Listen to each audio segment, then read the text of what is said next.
The Lord is my portion. Therefore, I will wait for him.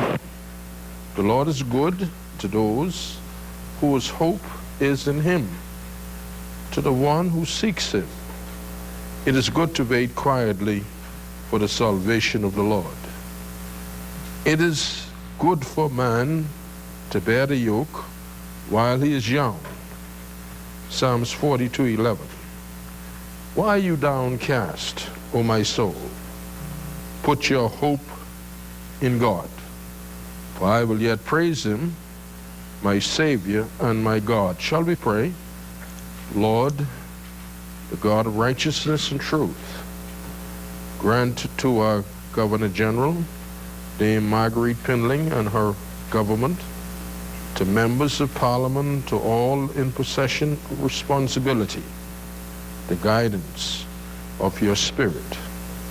May they never lead the nation wrongly through love of power, desire to please, or unworthy ideals, but laying aside all private interest and prejudices, keep in mind their responsibility to seek to improve the condition of all Bahamians. So may your kingdom come and your name be hallowed. In Jesus' name.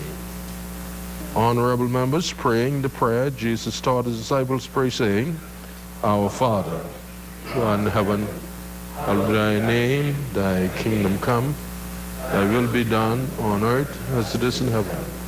Give us this day our daily bread, and forgive us our trespasses. We forgive those who trespass against us. Lead us not into temptation, but deliver us from evil. For thine is the kingdom, power and the glory, forever and ever. Amen.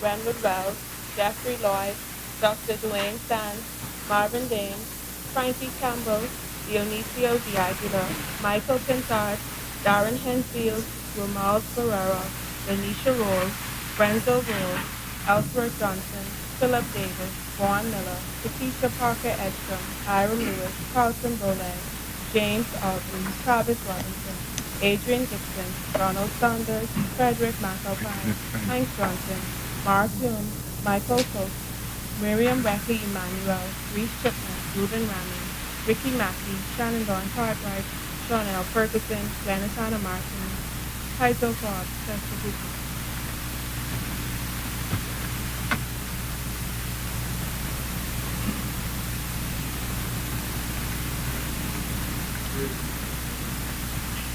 Good morning, honorable members.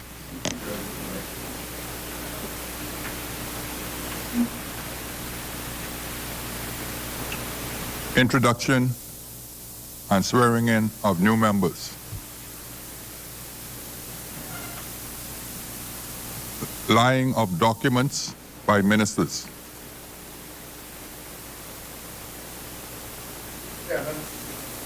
Statements and communications by ministers. Chair recognizes the honorable member for Bamboo Town. None, Mr. Speaker. Communications by the clerk. None, Mr. Speaker. Messages from the Governor General. Messages from the Senate. Motions for leave of absence, leave to resign seat, and new writs. Presentation of petitions. Presentation of reports of committees. Adoption of reports of committees. First reading of bills. Second reading. Thank you. Second reading and committal of bills. Committee of the whole House. Third reading and passing of bills. Consideration of Senate amendments. Resolutions. The chair recognizes the honorable member for Kalani. Thank you, Mr. Speaker. Mr. Speaker, I rise to move the following resolution. Whereas by Section 18 of the Financial Administration Audit Act 2010, it is provided that no loans shall be raised by the government and no guarantee involving a financial liability shall be binding under the government unless entered into with the prior approval of the House of Assembly, signified by resolution thereof. Now, therefore, be it resolved that this House authorizes the government of the Bahamas to guarantee the loan to Lucayan Renewal Holdings Limited in the said sum of $35 million for the purpose of paying the balance of the purchase price of the properties pursuant to the SPA. 2, authorizes the Treasurer on behalf of the government of the Bahamas to execute the guarantee attached thereto at Annex 2.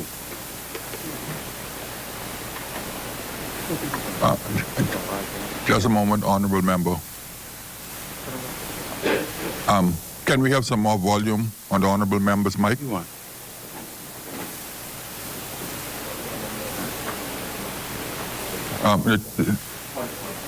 A point of order. The chair recognizes the honorable member for Cat Island, Rumkey, and San Salvador. Mr. Speaker, I just wish to invite the Minister of Finance and the government to consider whether this Parliament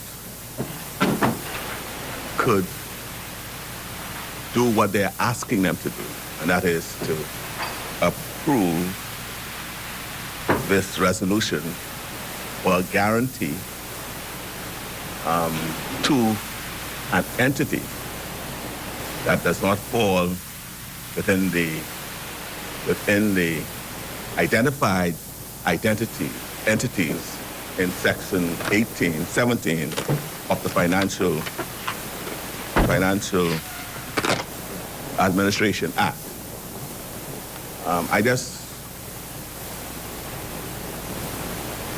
And I'm sure that counsel for Hutchison Whampoa, and I trust the Attorney General will also be listening about it. And I remind those who were in the previous administration on their concerns about the issue of our acquisition of the 4 aircrafts, and they wondered why we did not come to Parliament, because it was because of the fact that it was a vendor's purchaser loan, and so another process was crafted to assist in getting the loan. Now, what I'm saying, and if you could follow me, please, and I asked the question, I raise it for your consideration. Section 18, if you follow me, says subject to Section 17. So Section 18 is controlled by Section 17. Subject to Section 17 and to the provisions of the Public Treasury Bills Act, no loan shall be raised by the government and no guarantee involving a financial liability shall be binding upon the government unless entered into with the prior approval. The prior approval is something we'll talk about later on. That's subject to debate, but I'm just concerned about the more fundamental issue here. Signified by resolution of the House of Assembly. So when we go to Section 17, Section 17 says, identifies the entities to which government could give guarantees. All right? This says, and those entities are from any bank, insurance company, or money lending institution. Hutchison, the purchasers here, the vendors here, and do not fall into any of those categories. And yes, there's a rider. It speaks about 15% of the average ordinary revenues. But then again, we're talking about a sum less than that. What's the question? Huh? What's the question? The question is whether or not that we are able to signify by resolution an advance, a borrowing from the government from an institution that does not fall into the category of those named in Section 17, the controlling provision. And I'm sure counsel who represent Hutchison Whampoa will see this. I raised the matter for your consideration. Whether you can borrow from institutions. No, not whether you could borrow. Yeah. Government could borrow from any institution. From other institutions. So I'd be talking about the resolution to guarantee whether we are capable of doing that have regard to what is stated in the Act. Because the Act says we are bound only to pass resolutions for borrowings from the specified institutions. I'm not saying the government can't borrow and who they can borrow from. But when you come to Parliament, to have it signified by resolution, we are confined to certain institutions, bank, insurance company, or money lending institution. Now, again, we just ask you whether you've looked into that. This was a matter that came up in our previous, when we bought this was raised by no less a person than Peter Inquest. East Grand Bahama, when we bought the aircraft. No, I'm not saying he's a lawyer. No, he was asking us why we didn't come to Parliament with a resolution. Yeah, but we said because it was not proper. No, sorry. The chair recognizes the honourable member for Carmichael. If I may have the opportunity to respond to someone who's very senior to me and who I respect in another profession. It raised the question with respect to Section 17. Raised two questions with respect to Section 17. First of all, Section 17 deals with a very, very specific circumstance. It deals where the government is borrowing for the purpose of meeting the current requirements of the consolidated fund. That's not the situation here. Section 17 has no application to that. So that is not the situation. It has to be the government is utilizing for a specific purpose. This section is limited to that circumstance. We don't have that challenge here in the Bahamas where we have to borrow to meet current requirements of the consolidated fund. Secondly, Mr. Speaker, this is a permissive section. And you see the word used, may. May for the purpose, I may borrow, may for the purpose borrow from any bank, etc. They're not limited to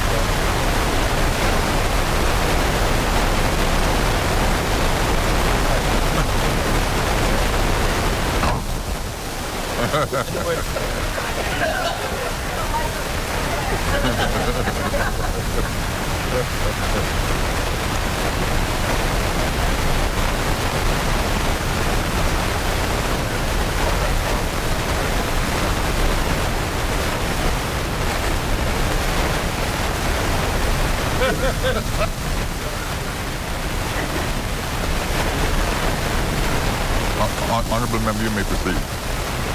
You may proceed.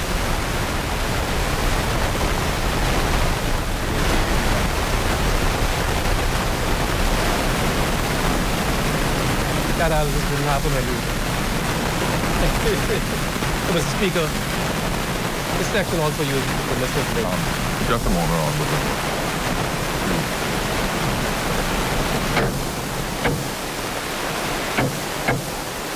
So,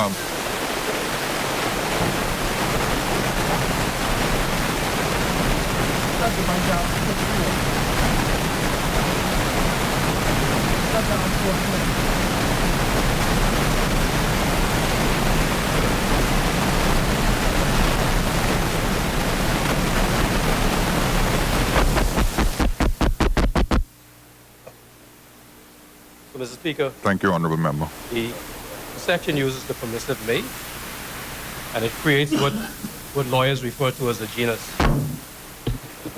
It is interpreted what you would refer to as usdem generis. And so you have may advances from a bank, from an insurance company, any money lending institution. And so it creates a situation where this is interpreted very, very generously, very wide. So while I respect what the honorable member for Cat Island has said, there are points that he can raise in debate if he wishes to, but they certainly don't impact the legality of what we seek to do here this morning. Thank you, sir. Thank you, Honorable Member.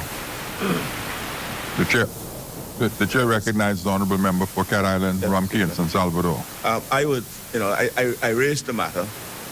I've drawn attention to the provisions. It's open. He has prayed in AIDS. Carmichael, sorry. No, you have to use, I see hands. I did. Carmichael.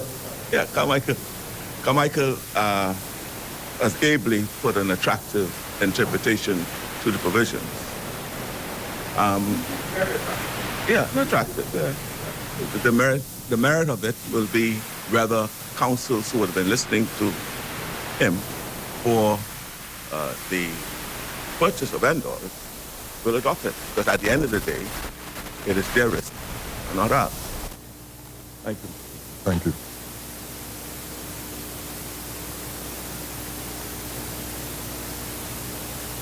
The chair recognizes the Honorable Member for Kalani. Thank you very much, Mr. Speaker.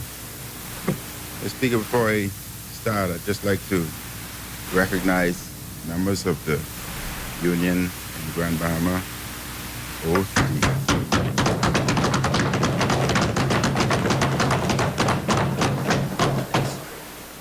the line and managerial staff who has traveled this long distance and stayed overnight for this very important debate, as this affects them intimately. Mr. Speaker, I rise in support of this resolution, a necessary and critical step in the rescue and renewal of Grand Bahama. The redevelopment of Grand Bahama is essential for the ongoing economic recovery and development of the economy of the Bahamas. I note at the outset that the Grand Lucayan property includes 3 distinct properties. The property referred to as Memories, the Lighthouse Point, and Breakers Key. And to clarify any misunderstanding, that may be in the public domain, the Lighthouse Point property is currently open. Mr. Speaker, I often speak of the common good. And the common good means acting in the interest of all Bahamians, not just the interest of residents of New Providence. We must be equally committed to the needs of our family islands and the needs of Grand Bahamians who are an integral part of our Commonwealth.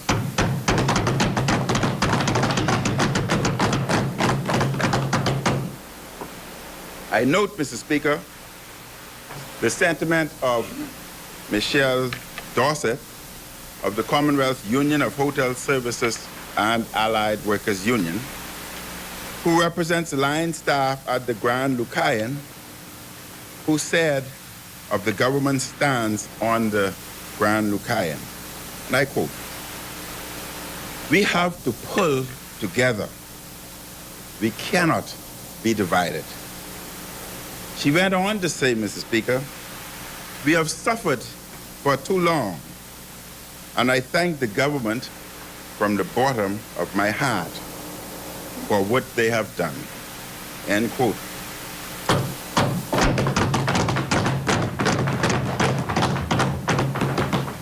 Under no circumstances, Mr. Speaker, could this FNM government, in good conscience, allow Freeport or Grand Bahama to sink economically. Let me make this point clear. The effects of the full closure of Grand Lucayan would be catastrophic, with a severe effect on the Port Lucaya Marketplace and Marina, and over 50 businesses located in Port Lucaya. Millions of dollars would be lost from the economy of Freeport and Grand Bahama with the full closure of the Grand Lucayan property. This would include economic displacement and loss for taxi drivers, straw vendors, restaurant owners, and the many ancillary businesses that rely on this hotel. Let me acknowledge at this point, Mr. Speaker, the employees of the Grand Lucayan who have endured during some of the most difficult times. I commend also many small businesses in Freeport and at Lucaya and the surrounding areas who have endured with hard work and courage and determination.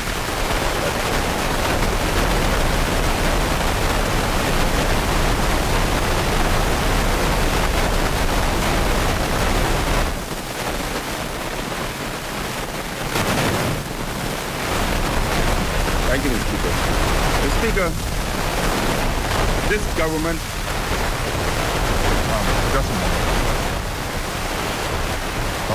Honorable members, we'll take a 5-minute suspension and return.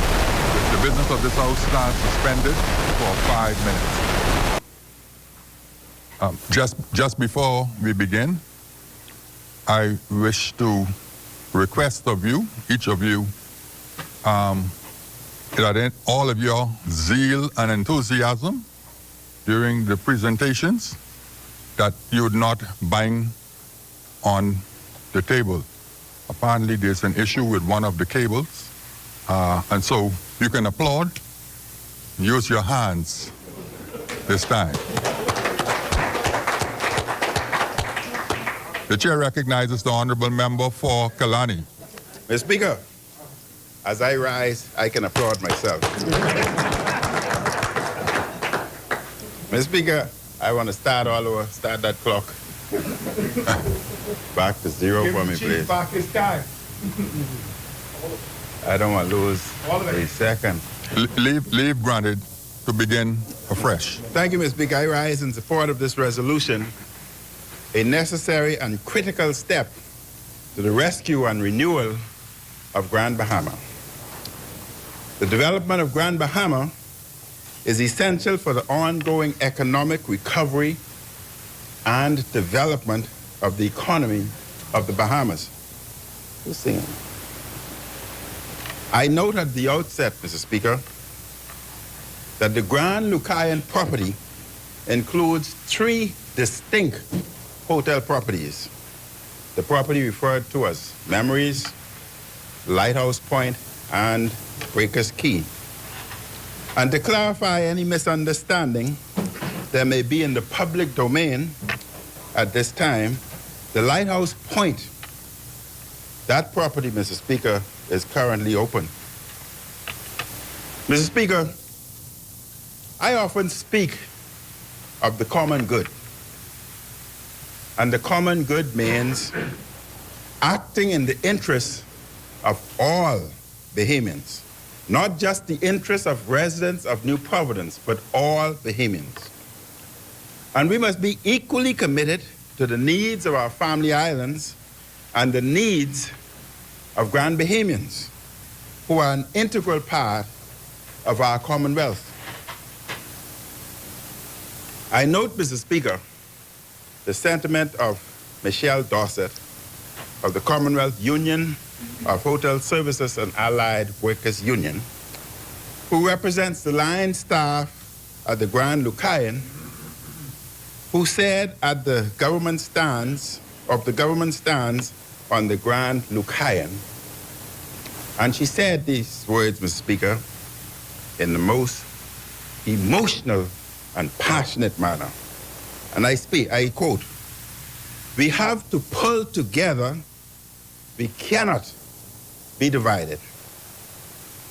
She went on to say passionately, "We have suffered for too long, and I thank the government from the bottom of my heart for what they have done." That's a sentiment not only of Dorset, Mr. Speaker, but it's a sentiment of most Grand Bahamians. Under no circumstances could this FNM government, in good conscience, allow Freeport or Grand Bahama to sink economically. And let me make this point clear. The effects of the full closure of Grand Lucayan would be catastrophic, with a severe effect on Port Lucaya Marketplace and Marina, and over 50 businesses located in Port Lucaya. Millions of dollars would be lost from the economy of Freeport and Grand Bahama with the full closure of the Grand Lucayan property. And this would include economic displacement and loss for taxi drivers, straw vendors, restaurant owners, and the many ancillary businesses that rely on the hotel. Let me acknowledge at this point, Mr. Speaker, the employees of the Grand Lucayan who have endured during some very difficult times. I commend also the many small businesses in Freeport and at Port Lucaya and the surrounding areas who have endured with hard work and courage and, most of all, determination. The government, Mr. Speaker, is acting to secure these employees and these small business owners the future of their children and the future of Freeport and Grand Bahama.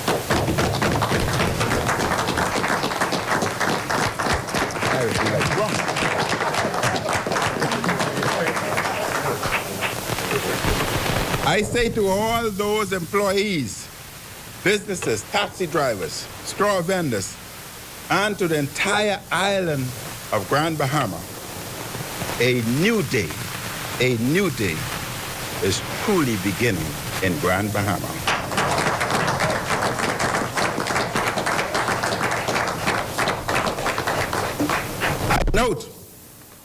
I note that with the purchase of the Grand Lucayan, that the government has provided for the continuation of the union agreement and current employee contracts to ensure that the employees are fully protected.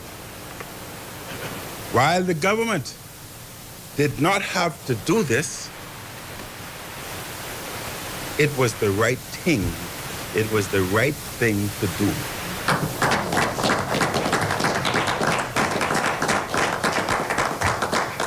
Mr. Speaker, here is how the payments are structured. The government of Bahamas financed the initial $30 million of the purchase price for the Grand Lucayan properties by an advance from the contingency fund, authorized by the Minister of Finance pursuant to Article 133 of the Constitution of the Bahamas. You got that, right? Hold on. Today's resolution, you have your time. Today's resolution, my lawyer can be all over you, authorizes the government of the Bahamas to guarantee the loan to Lucayan Renewal Holdings Limited in the said sum of $35 million for the purpose of paying the balance of the purchase price of the properties pursuant to the sales purchase agreement. The assets, Mr. Speaker, of the Grand Lucayan that are being purchased include approximately 1,270 hotel rooms and suites, several restaurants and lounges, several meeting rooms, pools, one golf course, a casino, and a spa. Mr. Speaker, many have asked, why did the government make this decision? We were faced with certain options with the full closure of the Grand Lucayan. We could let the Lighthouse Point, the last remaining open section of the hotel, to close. This would lead to the economic collapse of much of Freeport, with even higher unemployment, greater despair, and a loss of hope for many Grand Bahamians for many, many more years. In essence, Mr. Speaker, we could sit idly by and watch the Grand Lucayan sink into a state of disrepair, becoming a ghost town, like the once vibrant but now dying International Bazaar, which is a shell of its former self. The Royal Oasis has been closed for several years. At that time, no government intervened to save the hotel from closing or to act to reopen that hotel. The people of Grand Bahama know too well what damage inaction can do. On the other hand, we could have entered into an untenable agreement with a private entity, seeking endless concessions which would not serve our national interests. And we have been down that road before. Mr. Speaker,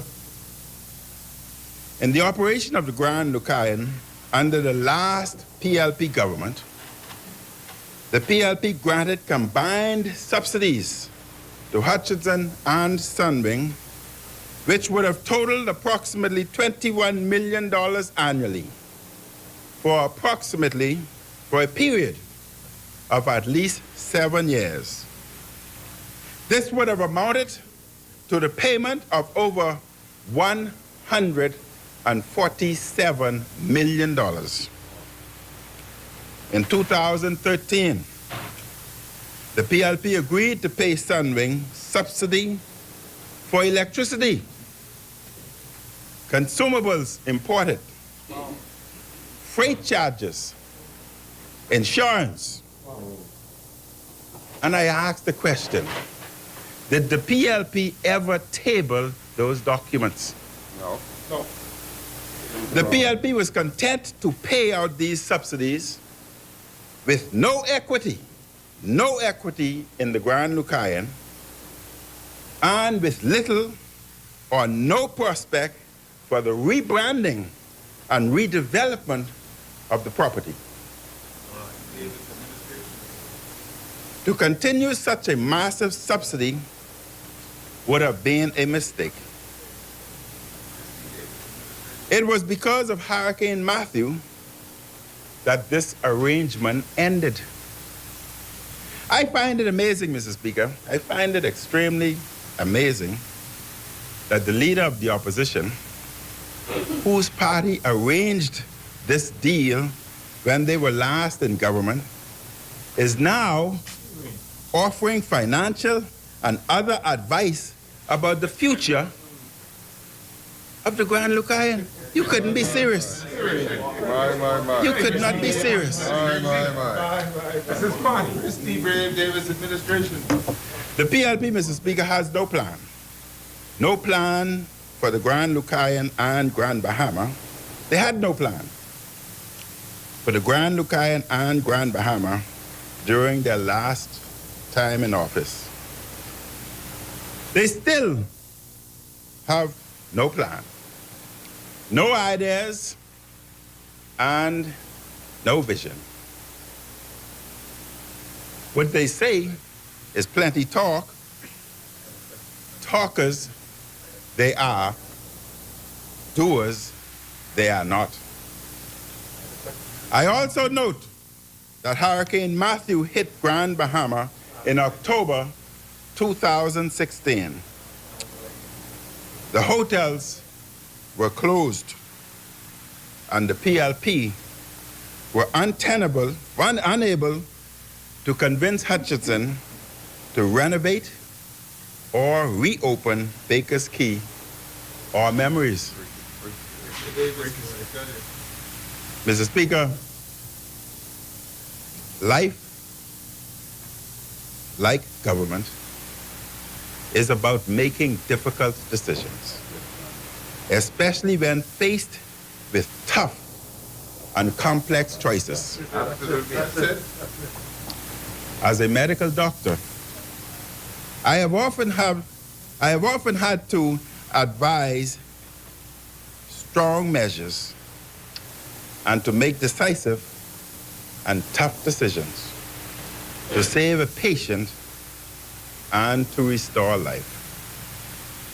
We all have to make tough decisions in life in order to achieve a more important or greater goal. When we learned of the intention of Hutchinson to completely close the Grand Lucayan, which was shortly after we came to office, we first sought to have a private group purchase the property. But this fell through for reasons I will outline further. To ensure the economic survival of many of our fellow citizens in Grand Bahama, we had to make difficult yet necessary decisions.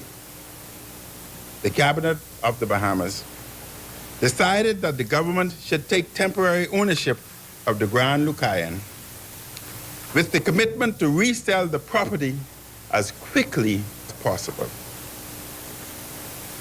In my heart and soul, Mr. Speaker, in my heart and soul, I believe it is the right thing to do.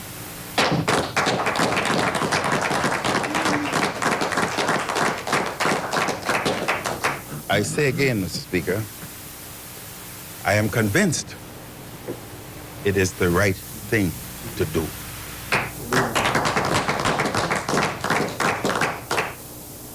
During the Great Recession of 2008, the United States was faced with the collapse of the auto industry.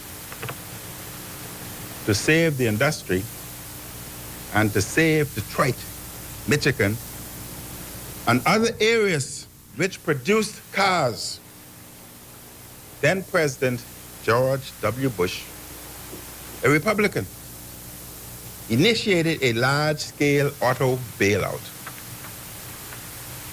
This temporarily placed ownership of a number of car manufacturers in the hands of the federal government. The bailout was mostly overseen by President Barack Obama, a Democrat. Sometimes we'll have that degree of maturity. His decision was very unpopular at that time. Very unpopular. And he was severely criticized. He was called everything except a child of God. And I understand that.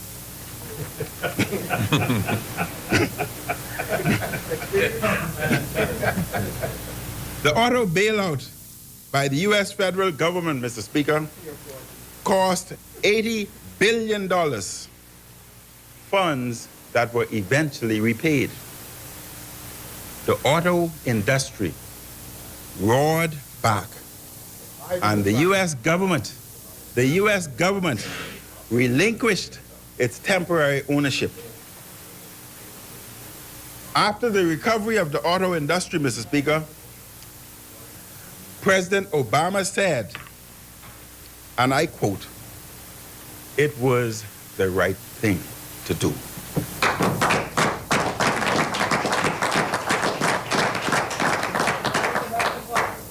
President Obama said of his decision, "We could have done nothing,"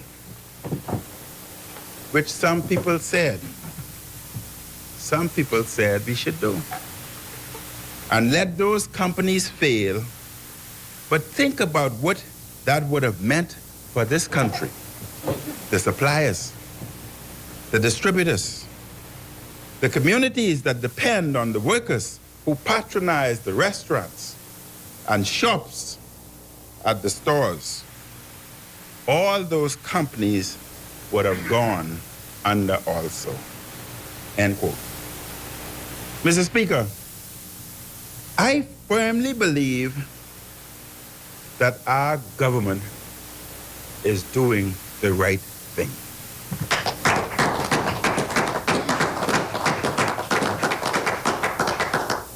Both ethically and economically.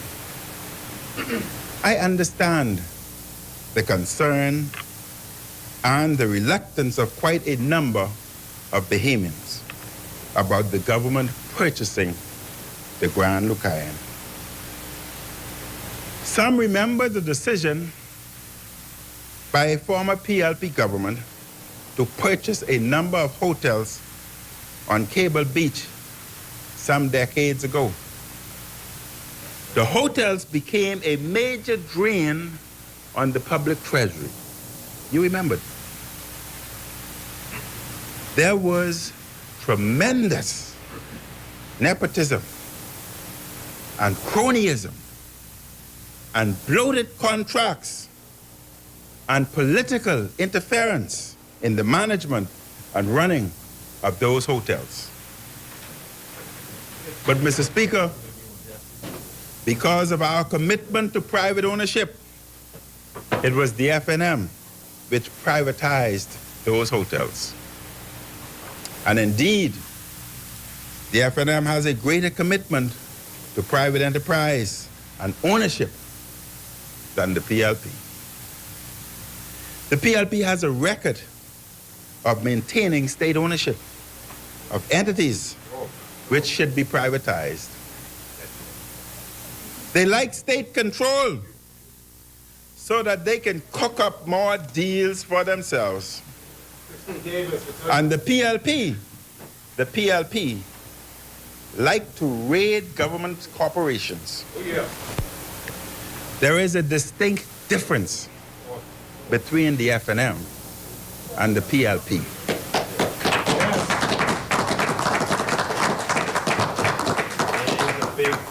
A distinct difference when it comes to securing the interests of the Bahamian people.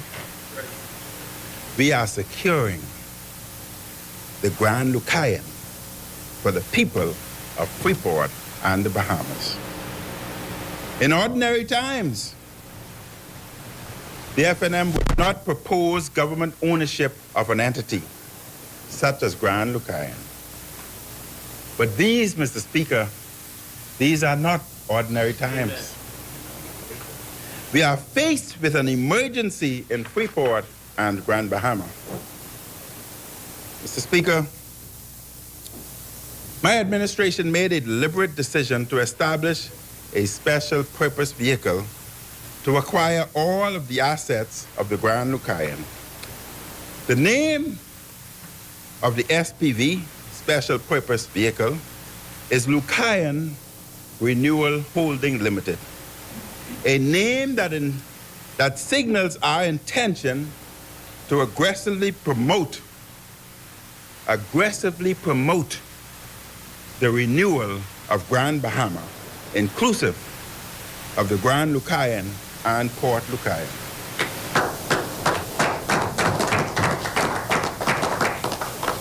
The special purpose vehicle, Lucayan Renewal Holdings Limited, is established explicitly to own the assets outside of the Hotel Corporation of the Bahamas.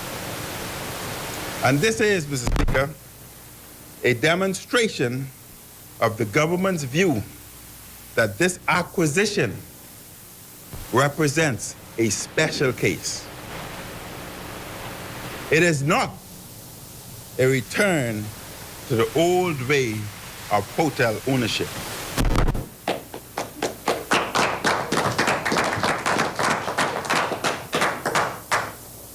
Let me emphasize, Mr. Speaker, that it is not the philosophy nor the inclination of the Free National Movement for the government to own entities such as hotels and other enterprises, which should ideally remain in private hands. The special purpose vehicle is also a demonstration of the government's determination to sell the Grand Lucayan property as rapidly as possible to an entity, including possibly a Bahamian entity.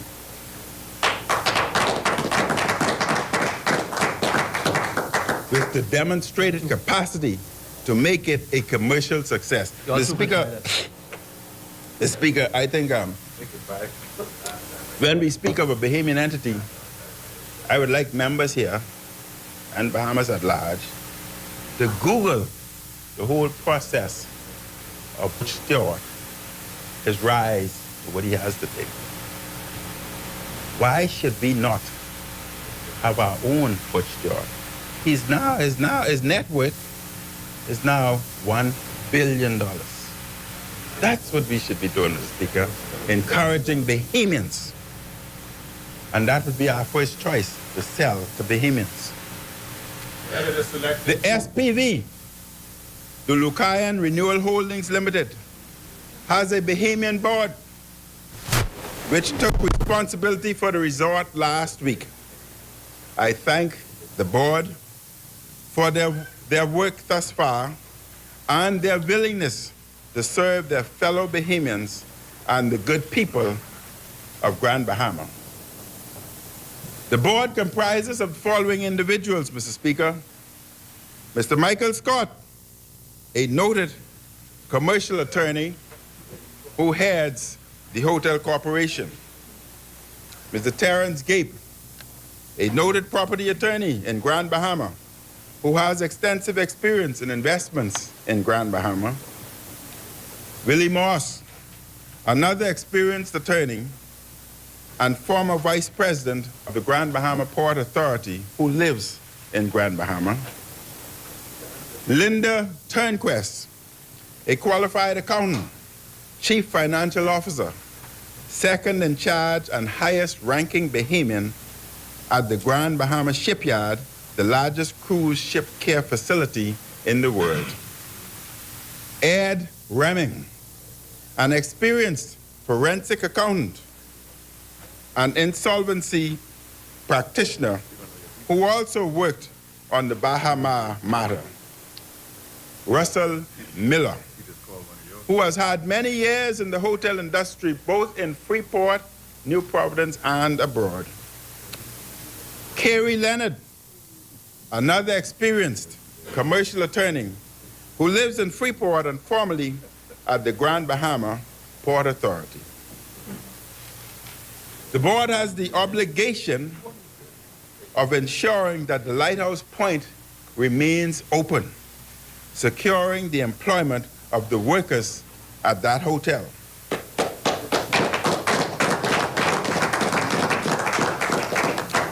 The board is also responsible, Mr. Speaker, for an interim plan of action for the Grand Lucayan property, including various refurbishments and how various properties may be utilized in the upcoming busy winter season, which promises to be another banner year for tourism. Thank you.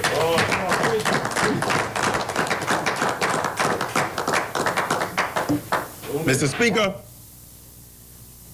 the work of the board is critical to the repositioning of the 1,271-room Grand Lucayan Resort and Casino and the Port Lucayan Marketplace area. Port Lucaya is a microeconomic center for tourism on Grand Bahama, which has potential for growth.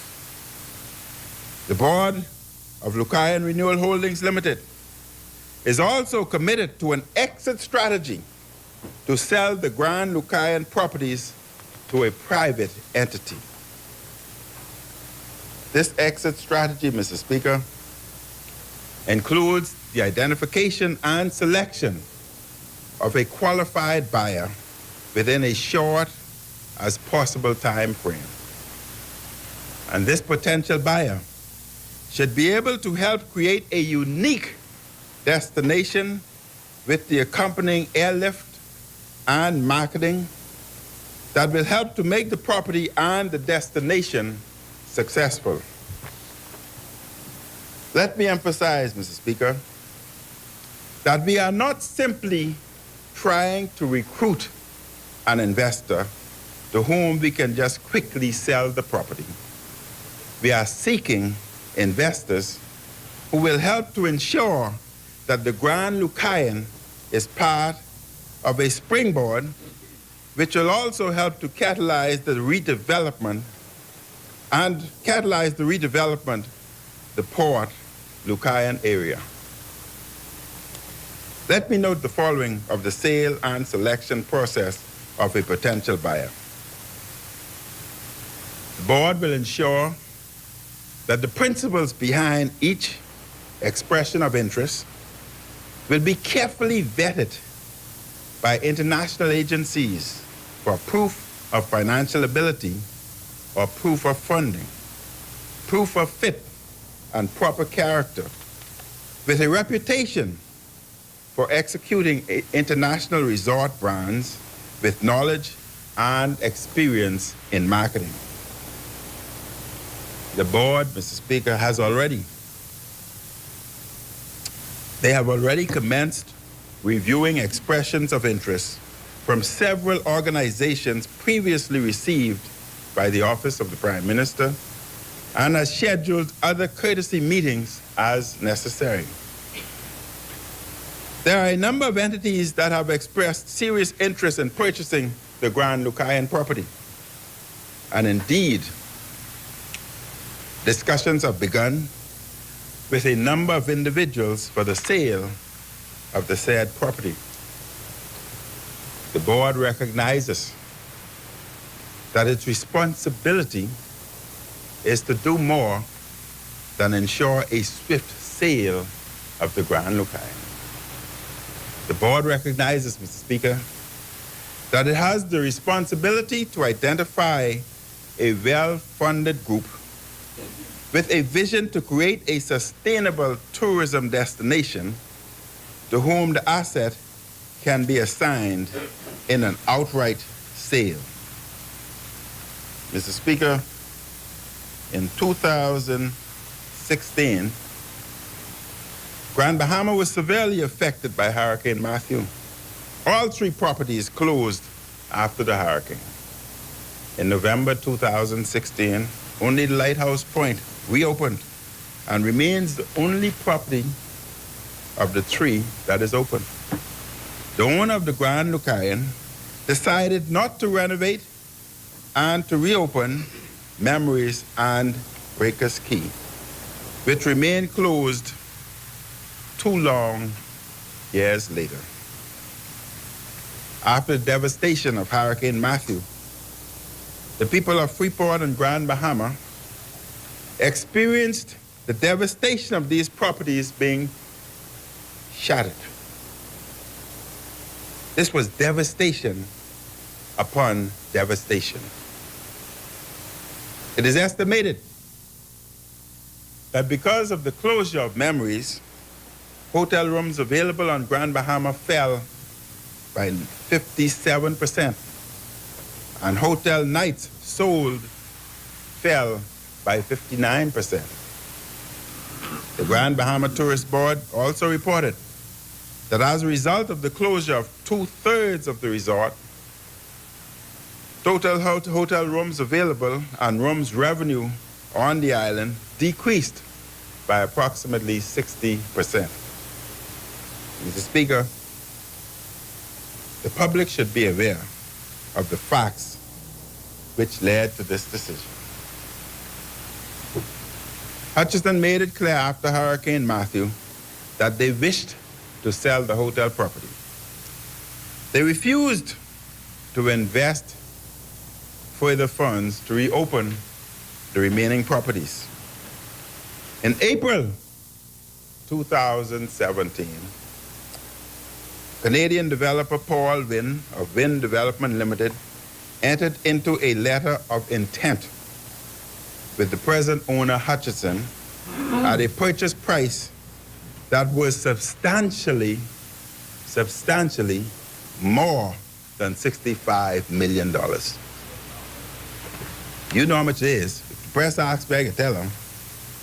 The PLP were well aware of the purchase price being substantially more than $65 million. You know. At that time, Wynn Development requested the following. Wynn Development requested the following obligations on the government to complete the transaction. That's the PLP. 1, $2 million paid by the government to Wynn 60 days after closing. 2, $8 million per year paid by the government to Wynn for the first 3 years for property subsidy.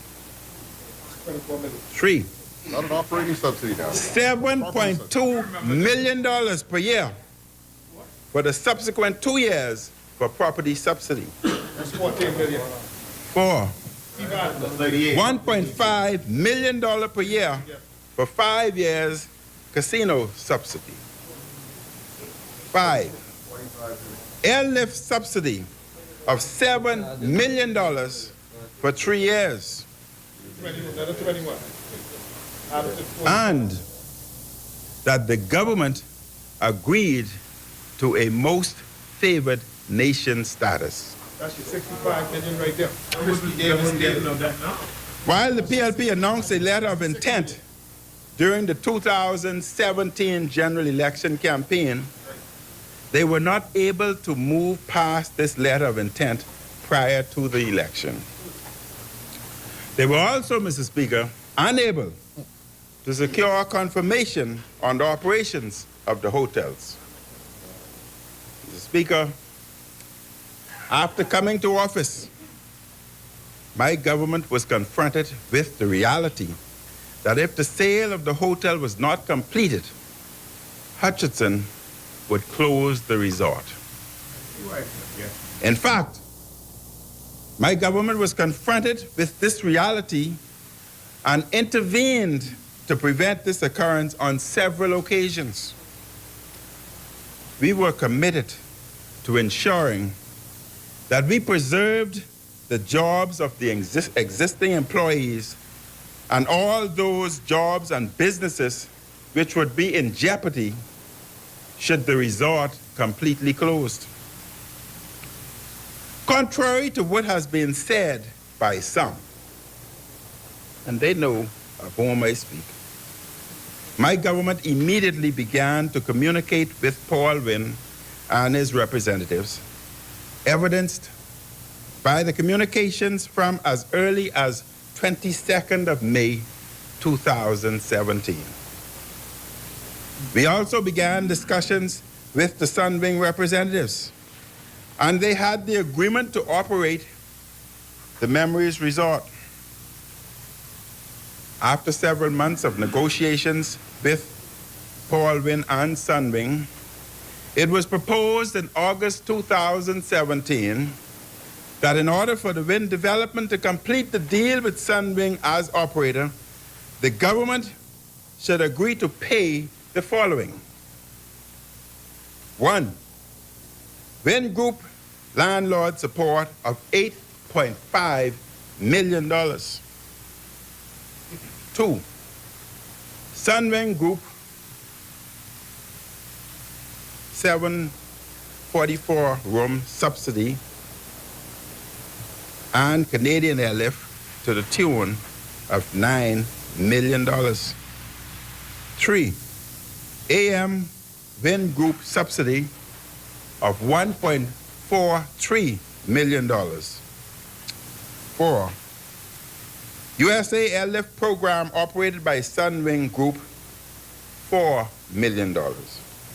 This amounted, Mr. Speaker, to $22.93 million per year for the first 5 years and $9 million for the next 5 years. If the government, listen carefully, lift your head, opposition leader. If the government agreed, we would be paying a total of $159.65 million. Christie Davis deal. We should give support to that concession. And all this, Mr. Speaker, all this without the government having any ownership in the hotel. This was not acceptable to the government. We don't go like that. This would have been a repeat of the agreement the PLP signed up to. Mr. Speaker, for many years the government have been providing subsidies and concessions for the Grand Lucayan. And Mr. Speaker, the government decided that these subsidies requests were not acceptable, and in late 2017 began discussions with Hutchinson directly to purchase the hotel. I informed the public that the government made an offer to purchase the resort. In fact, we were successful, listen to this part, opposition leader, Cat Island, you must hear this.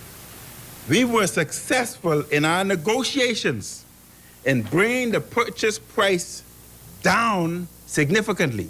You knew from whence it came. You know. However,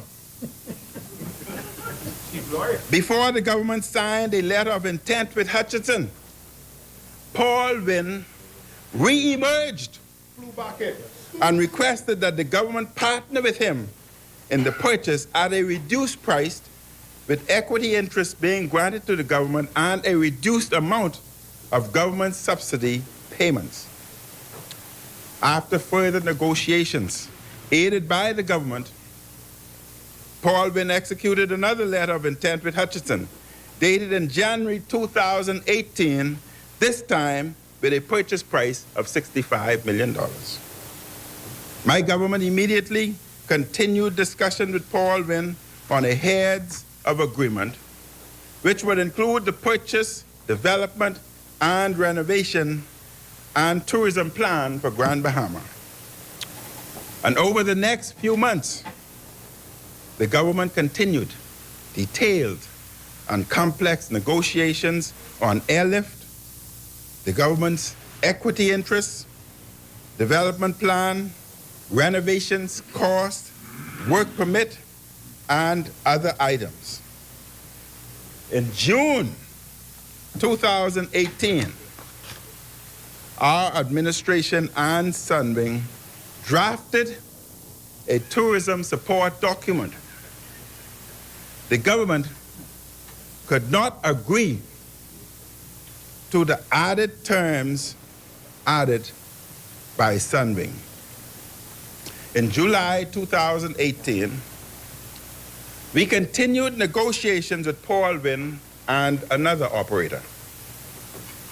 We again arrived at a point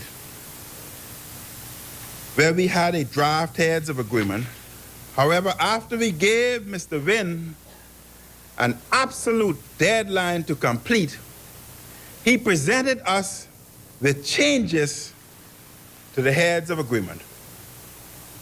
Now, Mr. Speaker, I want all Bahamas to listen to these changes. And they tell me whether we were wrong or would they have agreed to the additional changes that was requested. These changes, Mr. Speaker, are as follows. The government must pay its 15% share up front instead of over time as previously agreed. 2, the government agreed to ensure Paul Wynn is provided with electricity at a reduced 20% discount rate. The government must pay 20% of the electricity rate of the hotel for an investor when many Bahamians' electricity is off.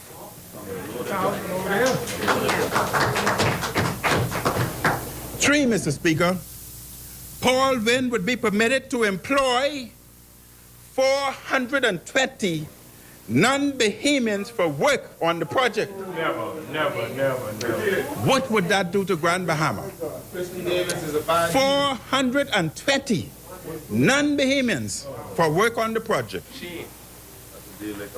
Paul Wynn would have the ability to have 15% pre-approved non-Bahamian employment without the need to apply for work permits.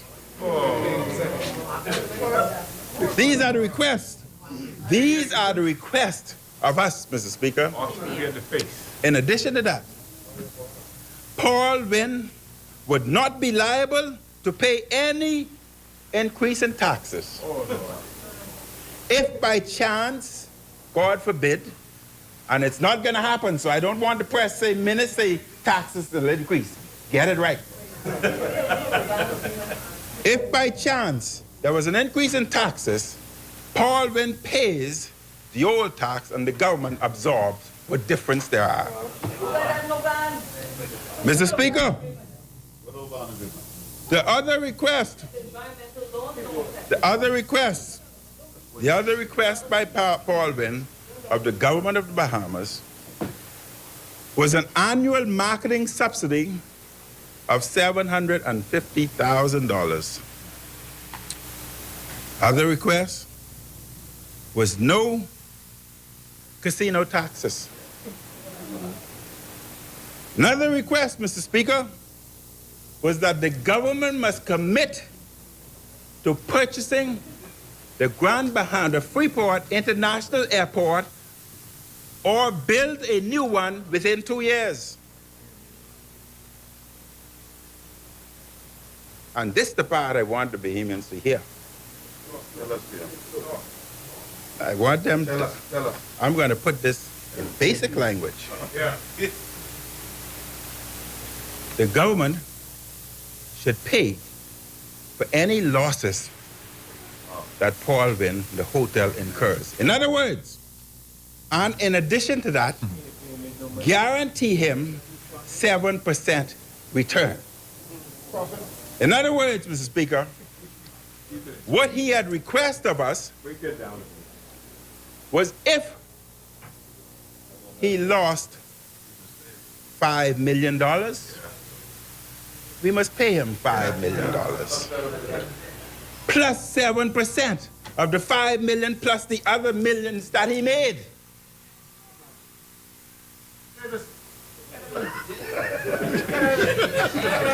Now, that's no deal. That's the deal you say you should take. Point of order. I asked,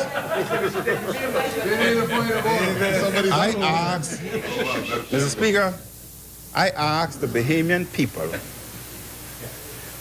if an investor came to you and said to you, the government said to you, an investor came and said, you must pay 20% of my electricity bill.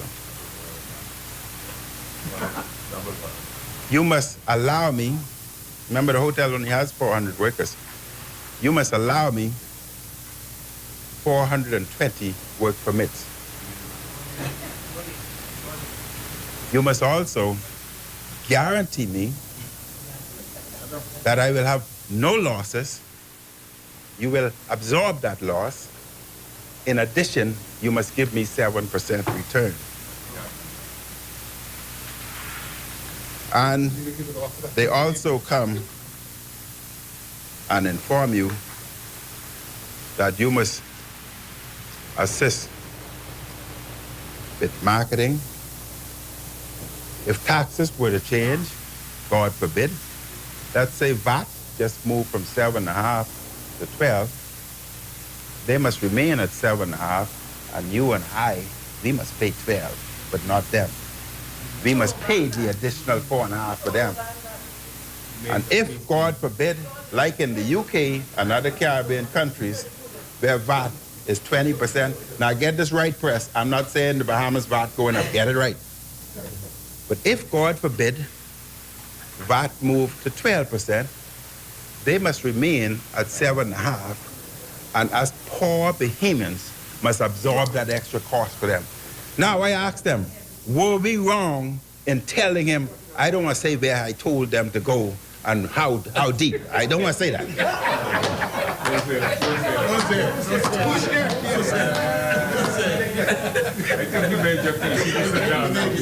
But the government made it clear. The government made it clear, Mr. Speaker, that the requested concessions could not be agreed. Just to reiterate,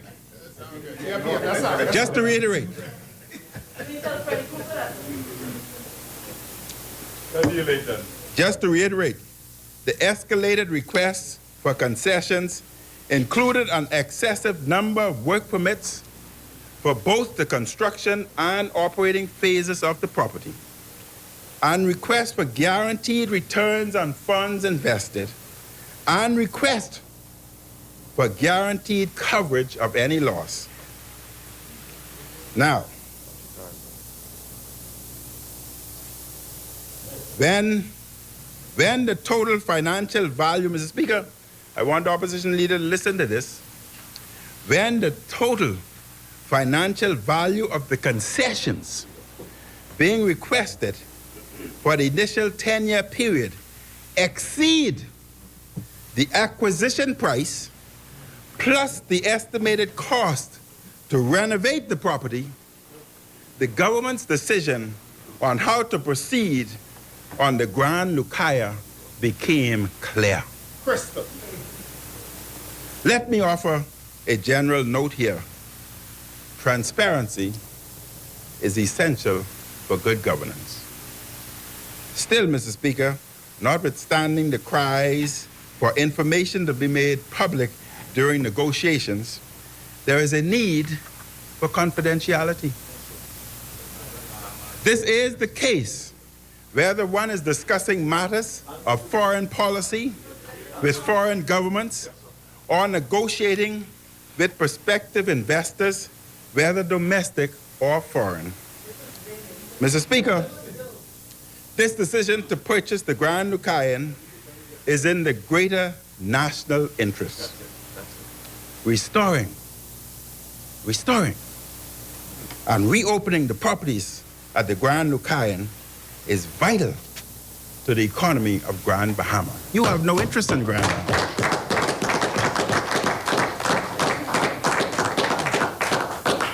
And who's doing it? The restoration. The restoration and reopening. The restoration and reopening is critical for the wider economy of the Bahamas. As a country, Mr. Speaker, we are still recovering from the Great Recession of 2008.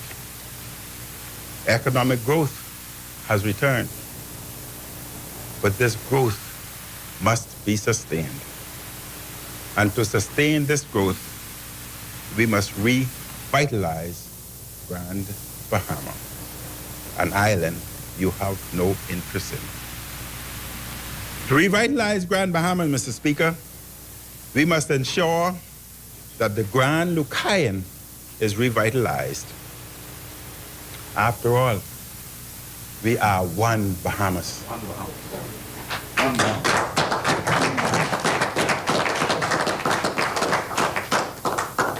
As a country, as a people, as a government, we must act to save Grand Bahama, our second most populated island with tens of thousands of Bahamians. They are your brothers and sisters, whether you want to believe it or not. I hate to believe that's how you treat your family. In revitalizing Grand Bahama, we are providing hope for our fellow Bahamians who are in great need and who have suffered for decades. As a government, we know that the time for talk is over. Today, Mr. Speaker, it is the time to act. The residents of New Providence are fortunate to have a number of major hotels and resorts operating successfully, including the Atlantis and Bahama resorts, which are taking advantage of a vibrant U.S. and global economy. We have the opportunity to take advantage of robust economies around the world, including the United States, much of Europe, China, and much of Asia. Our mission is about more than saving a resort. Our mission is about saving and repositioning Grand Bahama. Today is about more than saving 400 jobs. Our greater mission is to create 1,200 direct jobs and hundreds of indirect jobs. Today is about creating opportunities for entrepreneurs, taxi drivers, restaurant owners, and straw vendors.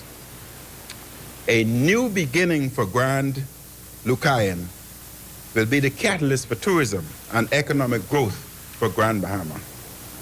Indeed, Mr. Speaker,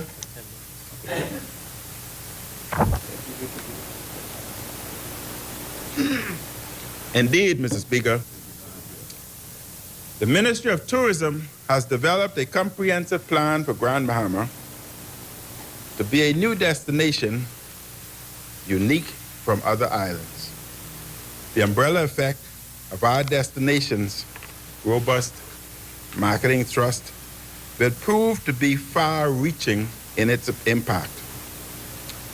Over a relatively short period of time, our efforts will be felt in all islands of our archipelago, especially Grand Bahama. Grand Bahama stands as the gateway to North America, from where we derive the largest share of our visitors. I wish to underscore some of the efforts that are being undertaken to build the Freeport Grand Bahama Island destination. Grand Bahama possesses so many assets which set this island apart as a unique tourist destination. Situated just a skip and a hop from the United States, Grand Bahama is an island of diversity. It offers the experience of a cosmopolitan resort vacation in Freeport, Lucaya, coupled with the unique cultural experience in the Family Island atmosphere of West End and East End. A diverse landscape of outbreak forests, mangroves, extensive caves, and miles of secluded beach make Grand Bahama an eco-tourism paradise.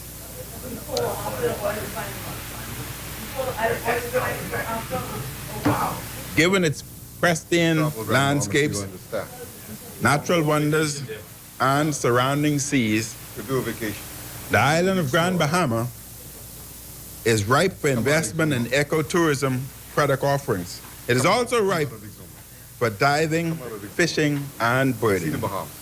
Grand Bahama is already well known for its signature sporting and cultural events, which attract the international following. The Ministry of Tourism will continue to work with stakeholders to enhance these events to make them even more attractive. In an effort to diversify Grand Bahama's economy, the government has identified the island as a tech hub and innovation center. Travel agents are also kept abreast of the Grand Bahama product. Freeport webinars are staged regularly to update travel agents on the product and how to get to the island. There's ongoing outreach to co-branded media opportunities. Recently, the US TV program Shark Tank, Shark Week, and Bonnier Fishing editors were brought to Freeport. Their visit to Freeport resulted in substantial television coverage and print media, showcasing the diverse marine life of Grand Bahama.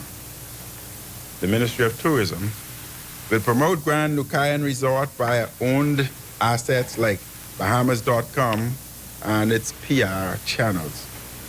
The ministry's sales team will assist with the introduction of the property to key tour operators and travel agent partners in all BTO markets.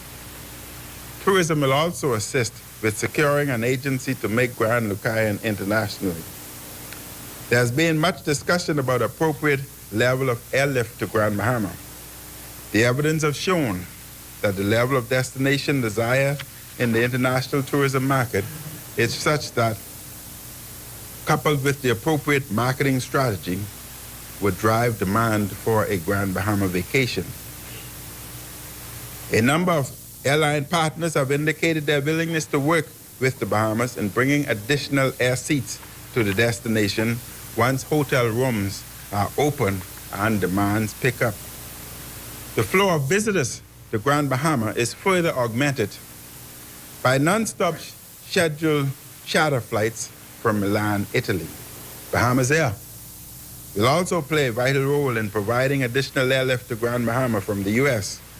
by providing Grand Lucayan packages to attract more visitors to the resort. Mr. Speaker, the side opposite has made plenty of noise during the negotiations about the future of the Grand Lucayan. They are good, excellent, great, outstanding at talking. They are poor, disastrous, and terrible at action. Talkers they are, Mr. Speaker. They will not change. Doers they are not. An examination of the PLP record in Grand Bahama reveals their hypocrisy and their lack of vision and a lack of compassion. The Royal Oasis in Grand Bahama closed its doors sometimes in 2004. It remains closed today. The International Bazaar, which adjoins the hotel, is now a ghost town and is largely in disrepair. I got 2 minutes? All right. The PLP government at that time failed to act and did not intervene to save the resort from closing. We have learned the lessons from previous governments about the damage that may be caused by inaction. I note that while the PLP may whine and complain and talk out of both sides of their mouths in this debate, they are likely to support the resolution. If they really are against what we are doing to help in the rescue and recovery of Grand Bahama, they should be upfront with the people of Grand Bahama. The PLP, Mr. Leader of the Opposition, stop pretending.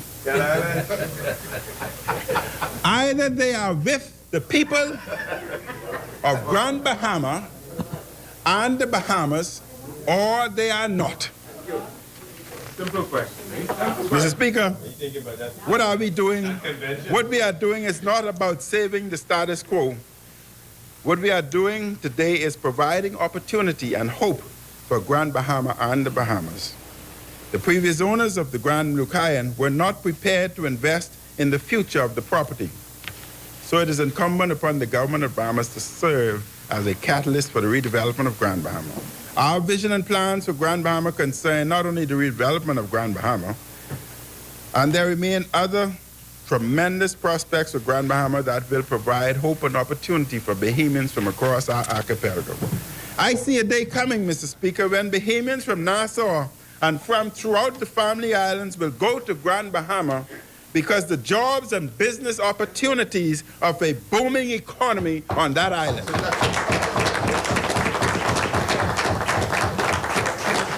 When that day comes, we will remember what we did this very day to begin the renewal of Grand Bahama.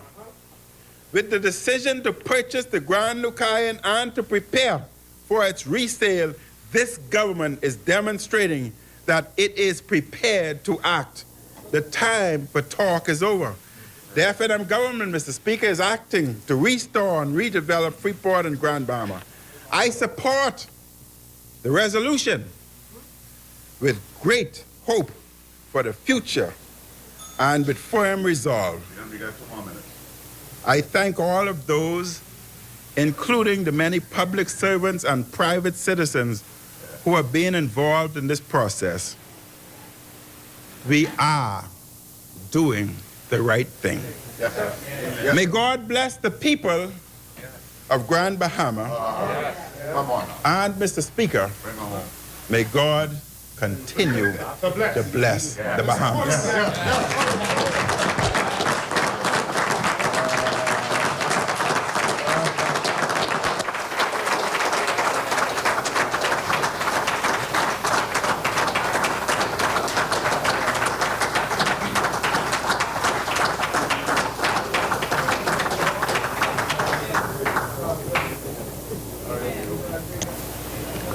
The chair recognizes the honorable member for Freetown.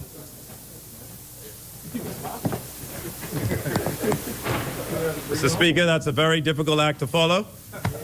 I think the member of Kalani summarized wonderfully why the government of the Bahamas is seeking to buy the Grand Lucayan. And it is now for me to second this motion. And so let's look at the very recent history of Grand Bahama's tourism performance. Oh, sorry, no, I'm starting the wrong page. Mr. Speaker, the Prime Minister has just proposed a motion for the government of the Bahamas to guarantee a loan of $35 million from Hutchison Whampoa to complete the purchase of the Grand Lucayan Resort in Grand Bahama. Mr. Speaker, I resoundingly second that motion.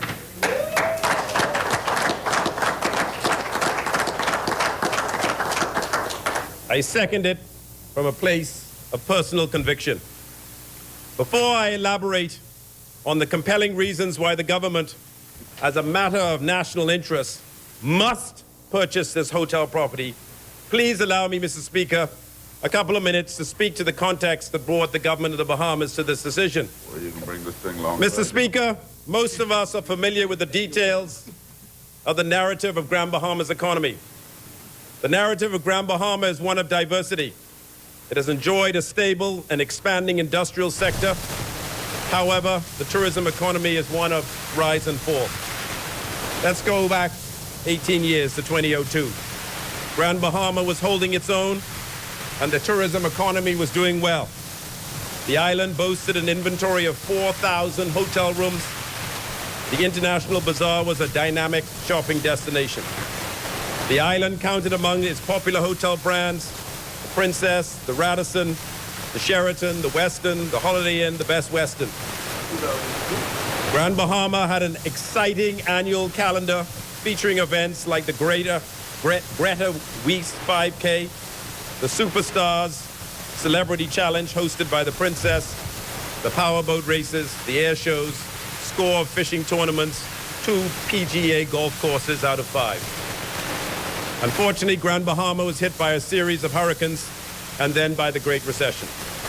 For a brief period in 2014, the introduction of Sunwing from Canada and Vacation Express from the United States improved visitor arrivals to Grand Bahama. Memories Grand Bahama came on stream and enjoyed a short-lived period of success. Mr. Speaker, 2015 was a glimpse of the potential for Grand Bahama. It is also proof that with the right development, the Grand Lucayan can be a success and change the direction of visitor arrivals.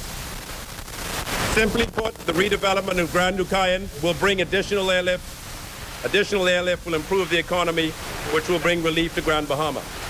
Then came Hurricane Matthew of 2016, leaving destruction in its wake and the closure of prime Grand Bahama properties, the Memories, Breakers Key, and other parts of the Grand Lucayan.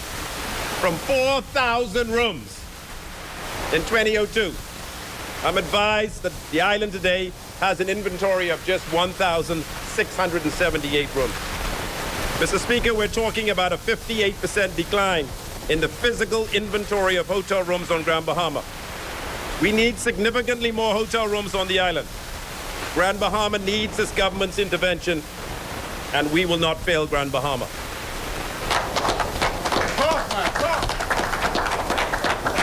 Let's look at the very recent history of Grand Bahama's tourism performance. The last 3 years. In 2015, the overall visitor arrivals,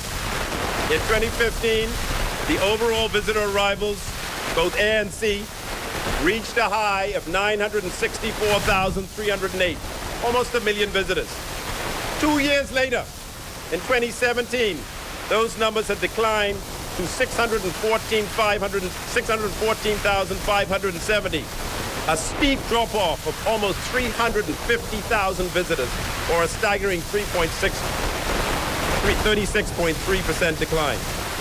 If one were to look at just air arrivals, in 2015, the island of Grand Bahama enjoyed air arrivals of almost 160,000.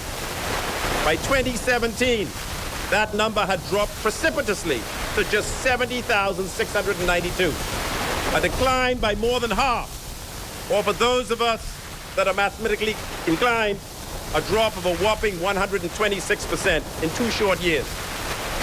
Mr. Speaker, I think we can all agree that this significant decline can be, without a shadow of doubt, attributed to the partial closure of the signature tourism product on the island and the drastic decrease in hotel rooms. Mr. Speaker, we simply cannot remain on the sideline. Today, the government is taking concrete steps to address this problem. Today, the government steps in and brings relief. For the first 6 months of 2018, air arrivals were consistent with 2017.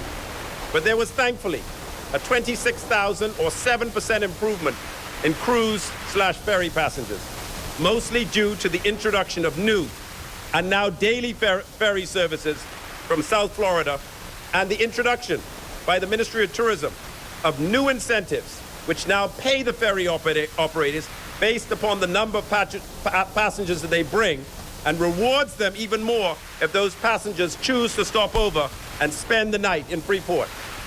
Specifically, this F&M government, in an effort to bring... Specifically, this F&M government, in an effort to bring more stopover passengers to Grand Bahama, negotiated the return of the Grand Celebration, and in addition, negotiated the introduction of a second ship, the Grand Classica, bringing daily ferry service to Freeport from South Florida. We have seen significant improvement in the total number of passengers coming to Freeport, and we have now focused our incentives in getting more of those passengers to get off the ship and spend a couple of nights in Freeport, with the full knowledge that with daily service, they can stay as long as they want and return whenever they are ready. Mr. Speaker, I recently had the opportunity to visit Grand Bahama, to perform an extensive tour of several of Grand Bahama's tourist offerings, and I was able to personally experience and observe a heartening and most encouraging development. I saw Grand Bahamians stirring with an entrepreneurial spirit. A consortium of entrepreneurs, 100% Bahamian, led by the indomitable and tireless former Member of Parliament, Mr. David Wallace, a board-on-stream Pirates Cove water park and zip line, an exciting place of fun and entertainment for the whole family. Mr. Speaker, his business is thriving as it caters to the cruise/ferry passengers. And what is so amazing is that within this attraction, there are a number of thriving micro-businesses, all Bahamian owned and operating, all selling goods and services for their own account, but all contributing to make the park a fun, exciting day excursion. The Darbles at Crystal Beach on Boodle Bay is also offering to cruise/ferry passengers day activities and excursions, including their very own version of Swimming with the Pigs adventure. The Candle Factory has expanded its line of souvenir products to include baking and retailing of rum cakes, some of which it exports to Nassau. Blue Green Outdoors, an eco-tourism operator, offers a suite of adventures including kayaking, nature trail, and birding in East Grand Bahama. Coconut Cruises offers an electric bike tour in Lucaya. Mr. Speaker, I cite these fine examples of entrepreneurial ventures to underscore the resourcefulness of individual Grand Bahamians. If such entrepreneurial energy is in evidence under the current economic circumstances, can you imagine what headway Grand Bahamians will make if their economy is revived and put back on track? On my visit, I took the time to visit the resorts and met with tourism stakeholders. I am encouraged. I also visited the new development in the West End, took an extensive tour, and see enormous promise in this project. Mr. Speaker, this government is committed to the rescue of the economy of Grand Bahama. I caution that we, who have been elected to serve the people of Grand Bahama, and those in opposition, we must collectively set aside the games of politics and rise above that in the interest of the welfare of the people of Grand Bahama. The people of Grand Bahama are proud, hardworking, resourceful, goal-orientated Bahamians. Past failures on the part of successive governments is no excuse for this elected administration to fold its arms and let Grand Bahama continue to slide into economic ruin. I reiterate, hotel room inventory over the past 16 years has dropped from 4,000 to 1,678. And in just 2 short years, stopover visitors have dropped by more than half, and total visitor arrivals have declined by a whopping 350,000. Mr. Speaker, with those numbers, if there was ever a call to arms, a need to act and not sit back, as some are suggesting, that time is now.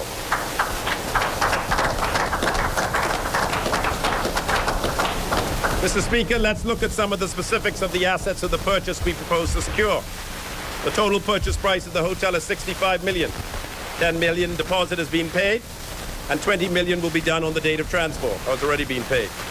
The property will be transferred to a special purpose vehicle to be known as Lucayan Renewing Holdings Limited, which will be 100% owned by the government of the Bahamas through the Hotel Corporation of the Bahamas. The SPV will be governed by an extremely and hard-working board of directors, as you heard, under the chairmanship of Mr. Michael Scott, who the directors have a wealth of experience in many disciplines, but specifically doing business in Freeport and in doing business in the hospitality industry. The government will guarantee the $35 million loan of the SPV, although the loan, will be secured by a mortgage on the property. Hutchison Whampoa, the vendor, will be issued with 7 government-guaranteed bonds, each with a value of $5 million. Each bond of $5 million will mature in 6 consecutive month periods, with the first bond maturing in March 2019. The interest rate is fixed at 4%, with interest-bearing payable quarterly. The employees will be transferred to the SPV owned by the government, together with all liabilities for employment and all benefits entitled to them by virtue of their contract of employment or Bahamian legislation. Assets to be purchased: 1,271 rooms, pools, restaurants, meeting rooms, a 24,000 square foot casino, a 25,000 square foot spa. Mr. Speaker, the news of the government's proposal to purchase the Grand Lucayan has sparked vibrant public debate. Many of the questions and arguments raised against the purchase of the property would, under normal circumstances, have some merit. I would like to highlight and respond to 2 of the chief arguments put forward against the purchase of the Grand Lucayan Resort. Argument number 1. Historically, governments have a poor reputation of managing hotels. Why should this government take on such a venture when the failure rate of government's past involvement in hotel management has been so high? As a veteran businessman, my personal belief is that governments should leave all businesses, such as hotels, to be run by the private sector. Governments have a poor track record of running companies not only in the Bahamas, but in most countries of the world. However, there comes a time when a particular situation in the country is so critical that the government must intervene in the national interest. I reiterate the national interest. The Grand Lucayan is a case in point. This is not just about a hotel and its employees, nor is it just about an island. This is about the prosperity of an entire nation. It would be an act of sheer cruelty and neglect towards the people of Grand Bahama for the government to idly stand by and let the Grand Lucayan, a prime hotel property, it would be an act of sheer cruelty and neglect towards the people of Grand Bahama for the government. Honorable member, just a moment. It's okay for our members to clap, but not in the gallery. I can understand your enthusiasm from Grand Bahama. Okay, the chair recognizes the honorable member for Freetown. I appreciate the applause, but please be guided by the speaker. It would be an act of sheer cruelty and neglect toward the people of Grand Bahama for the government to idly stand by and let the Grand Lucayan, a prime hotel property, go the way of the Royal Oasis. Mr. Speaker, I would like to make a quick reference to the Royal Oasis comparison. The Royal Oasis closed its doors sometime in 2004. It remains closed today. The International Bazaar, which adjoins the hotel, is now a ghost town, full of derelict and abandoned buildings. Its state of near total disrepair is proving that once you make the fatal mistake of allowing a hotel to close, it is very, very difficult, if not impossible, to get it reopened. The PLP government at the time failed to act and decided that it was not in Grand Bahama's best interest to intervene and stop the resort from closing. The successive F&M government, upon assuming office, was obliged to pay the severance pay for the employees, and the F&M government, was chastised by Mr. Fred Mitchell, the then opposition PLP MP for Fox Hill, to do more, and was quoted in the Nassau Guardian of the 16th of August 2018 as saying that back in 2008, and I quote, the F&M government ought to consider taking special measures to ensure that the Oasis property in Freeport is opened, including buying and developing it if necessary, to put people back to work. The F&M government. Who said this? Who said this? Okay. The then opposition / PLP MP for Fox Hill was quoted, the current chairman of the Progressive Liberal Party, was quoted that the F&M government ought to consider taking special measures to ensure that the Oasis property in Freeport is opened, including buying and developing it if necessary, to put people back to work. Mr. Speaker, we have learned the lessons from previous governments. What damage inaction can cause. We heed Mr. Mitchell's advice then, and we encourage the naysayers to heed it now. Honorable. Inaction and closure is simply not an option for the Grand Lucayan. If the intention is to bring it back to life and to create the greatest economic impact. Honorable members. Honorable members.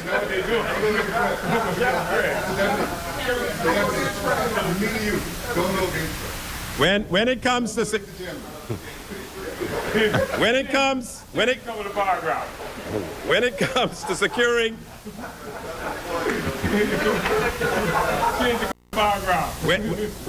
it comes to securing the survival of the economy of Grand Bahama, and by extension, the livelihood of the people of Grand Bahama, the government will not be timid in making a decision deemed unpopular in many quarters.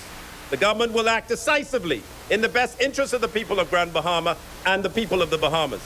The numbers reveal a tourism sector that has received some traumatic body blows, and we were elected in overwhelming numbers to do what is necessary to reverse the trend.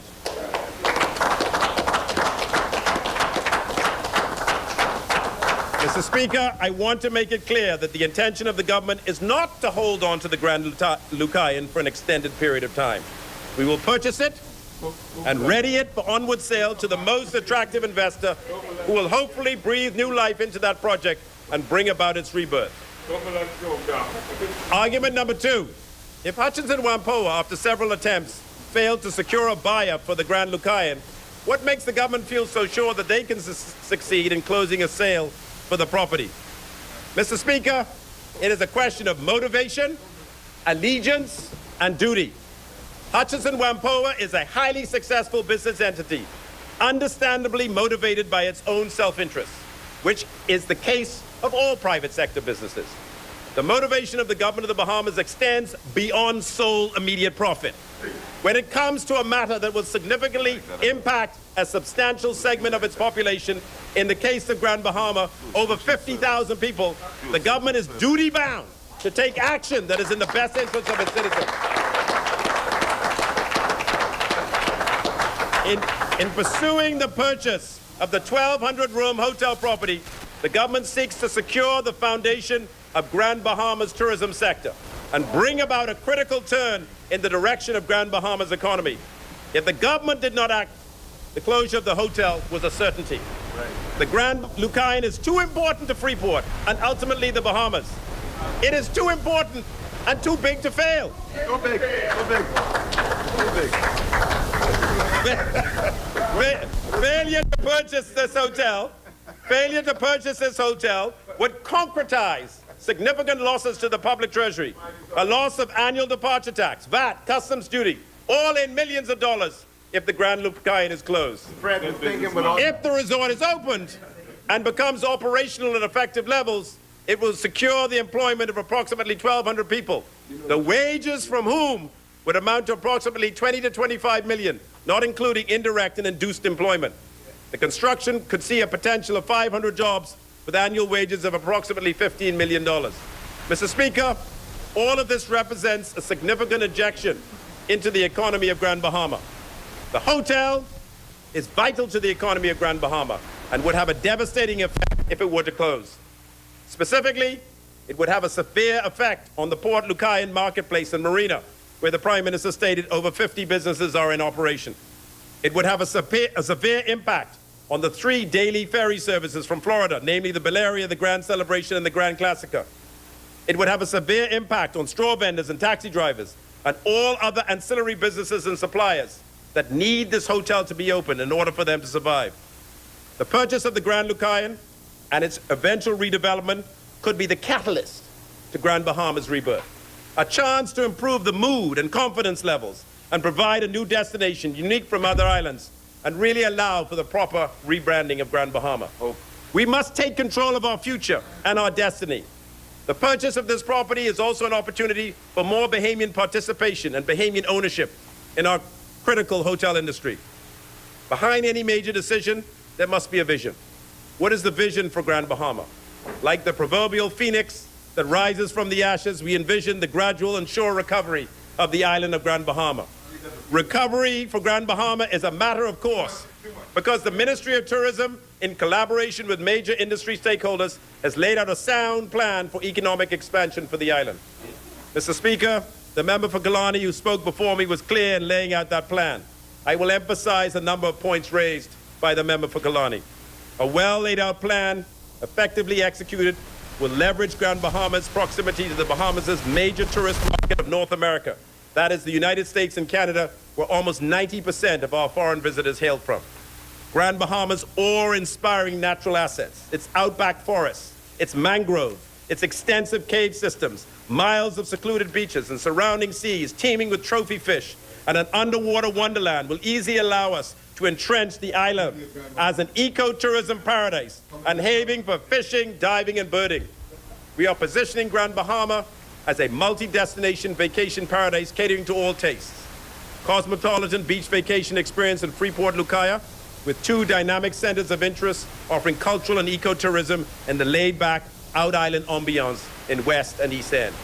On the drawing board are plans to make of Grand Bahama a mecca for world-class sporting events from road races, cycling, kayaking, sailing, golfing, tennis, and sports retreats. Grand Bahama is already well known for its signature cultural events, which attract an international following. The Ministry of Tourism will continue to work with stakeholders to enhance these events to make them even more attractive for export. Mr. Speaker, the Prime Minister described the Ministry of Tourism's overall marketing strategy. which has been hugely successful in creating increased destination desire in the international marketplace. People want to come to the Bahamas. They are coming in increasing numbers, to the tune of a 15% increase in air arrivals within the first 6 months for the entire country. Airlift to our destination is expanding. All of this positive tourist activity will most certainly impact Grand Bahama. The Ministry of Tourism provides substantial marketing support to Grand Bahama by creating exposure for this destination across all mediums in its major markets, the USA, Canada, Latin America, the UK, in traditional media of television, radio, print, as well as digital media.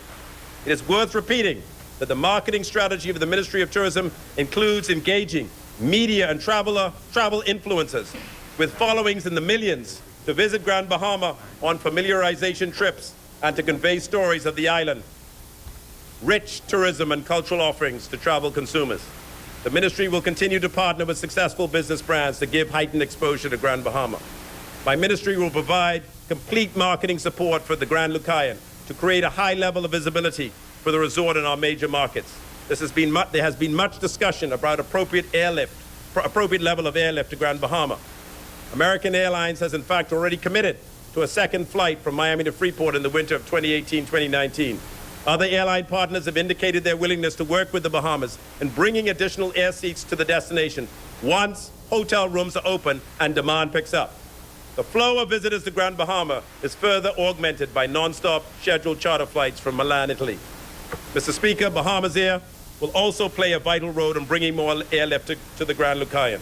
I've requested the Bahamas Air work together with the Grand Lucayan to immediately create attractive packages to that property. Mr. Speaker, a sustainable growth of the national economy of the Bahamas depends on the economic recovery of Grand Bahama. As a government, we are singularly committed to the expansion of our economy to ensure an equitable livelihood for all Bahamians. This commitment embraces the people of Grand Bahama. To the people of Grand Bahama, we, the government of the Bahamas, pledge our resolve to be relentless in our efforts to restore your island to levels of economic prosperity that will allow you to earn a living that will more than adequately sustain you and your families. Mr. Speaker, it is for these reasons elaborated that I resoundingly second the motion to secure the $35 million loan from Hutchison Whampoa to secure the purchase of Grand Lucayan Resort in Grand Bahama. Thank you and good afternoon.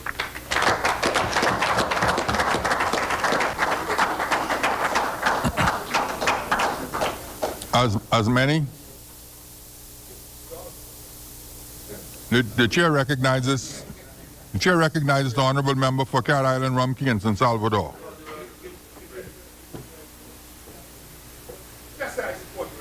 Thank you, sir. This is not about. This debate is no longer about the acquisition of the hotel. It's been done. Nor is it about the PLP. Right.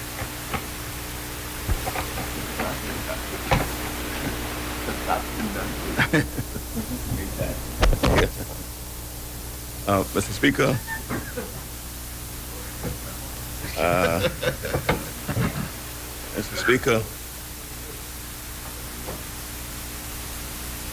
first of all, I'd like to point out that having received the agreement of sale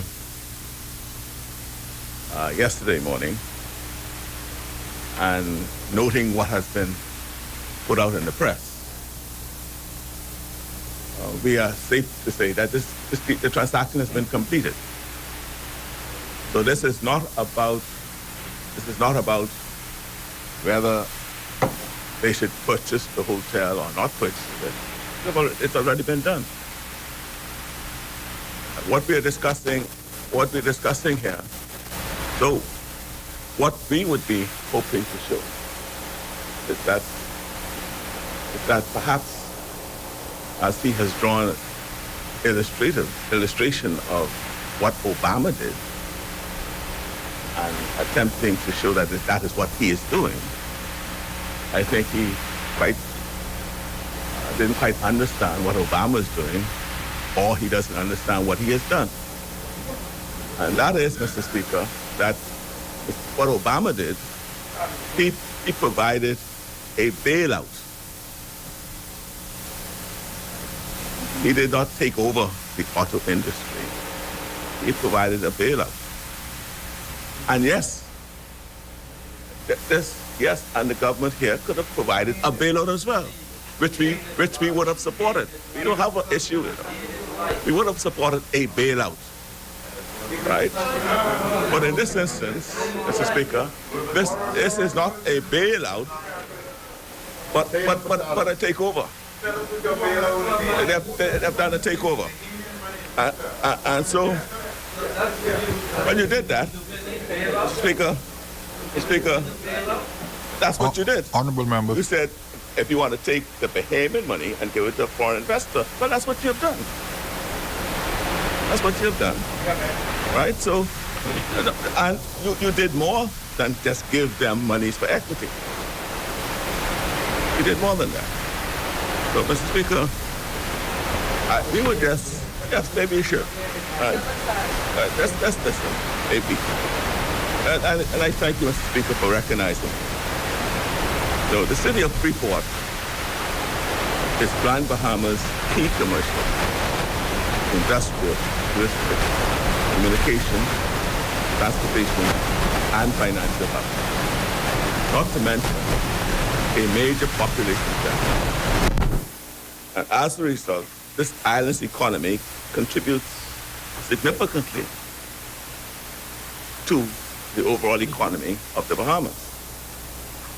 And I must say, a district as Freeport is dear to me. Yes. 5 years. They're very dear to me.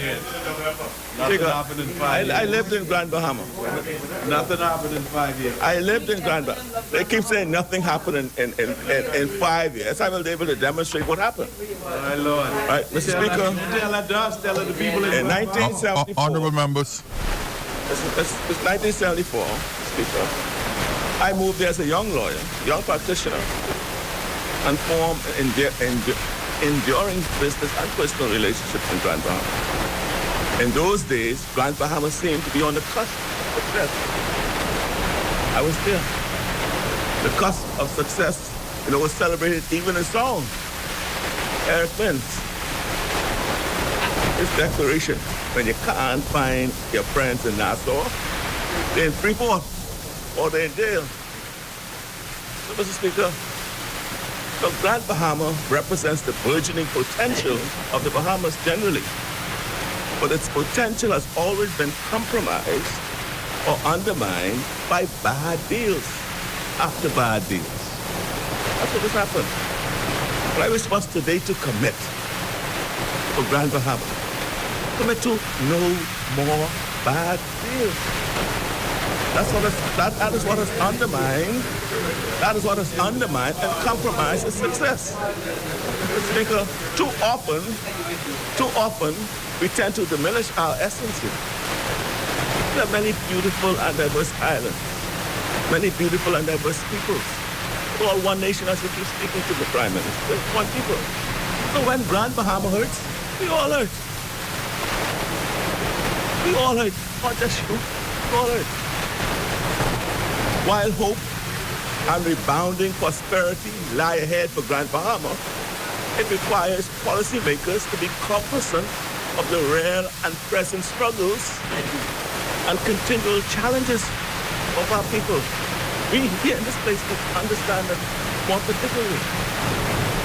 We must take conscientious decisions that will include tangible turnarounds for each island. In this case, we're talking about Grand Bahama. And in Grand Bahama, I'm talking about the whole of Grand Bahama. See, when we assumed office in May 2012, the economy of Grand Bahama was depressed with high unemployment and severe economic hardship. 2012, tourism was in severe decline with low stopover arrivals and hotel occupancies. A number of hotels had closed and there was inadequate and continues to be inadequate airlifts. In 2016,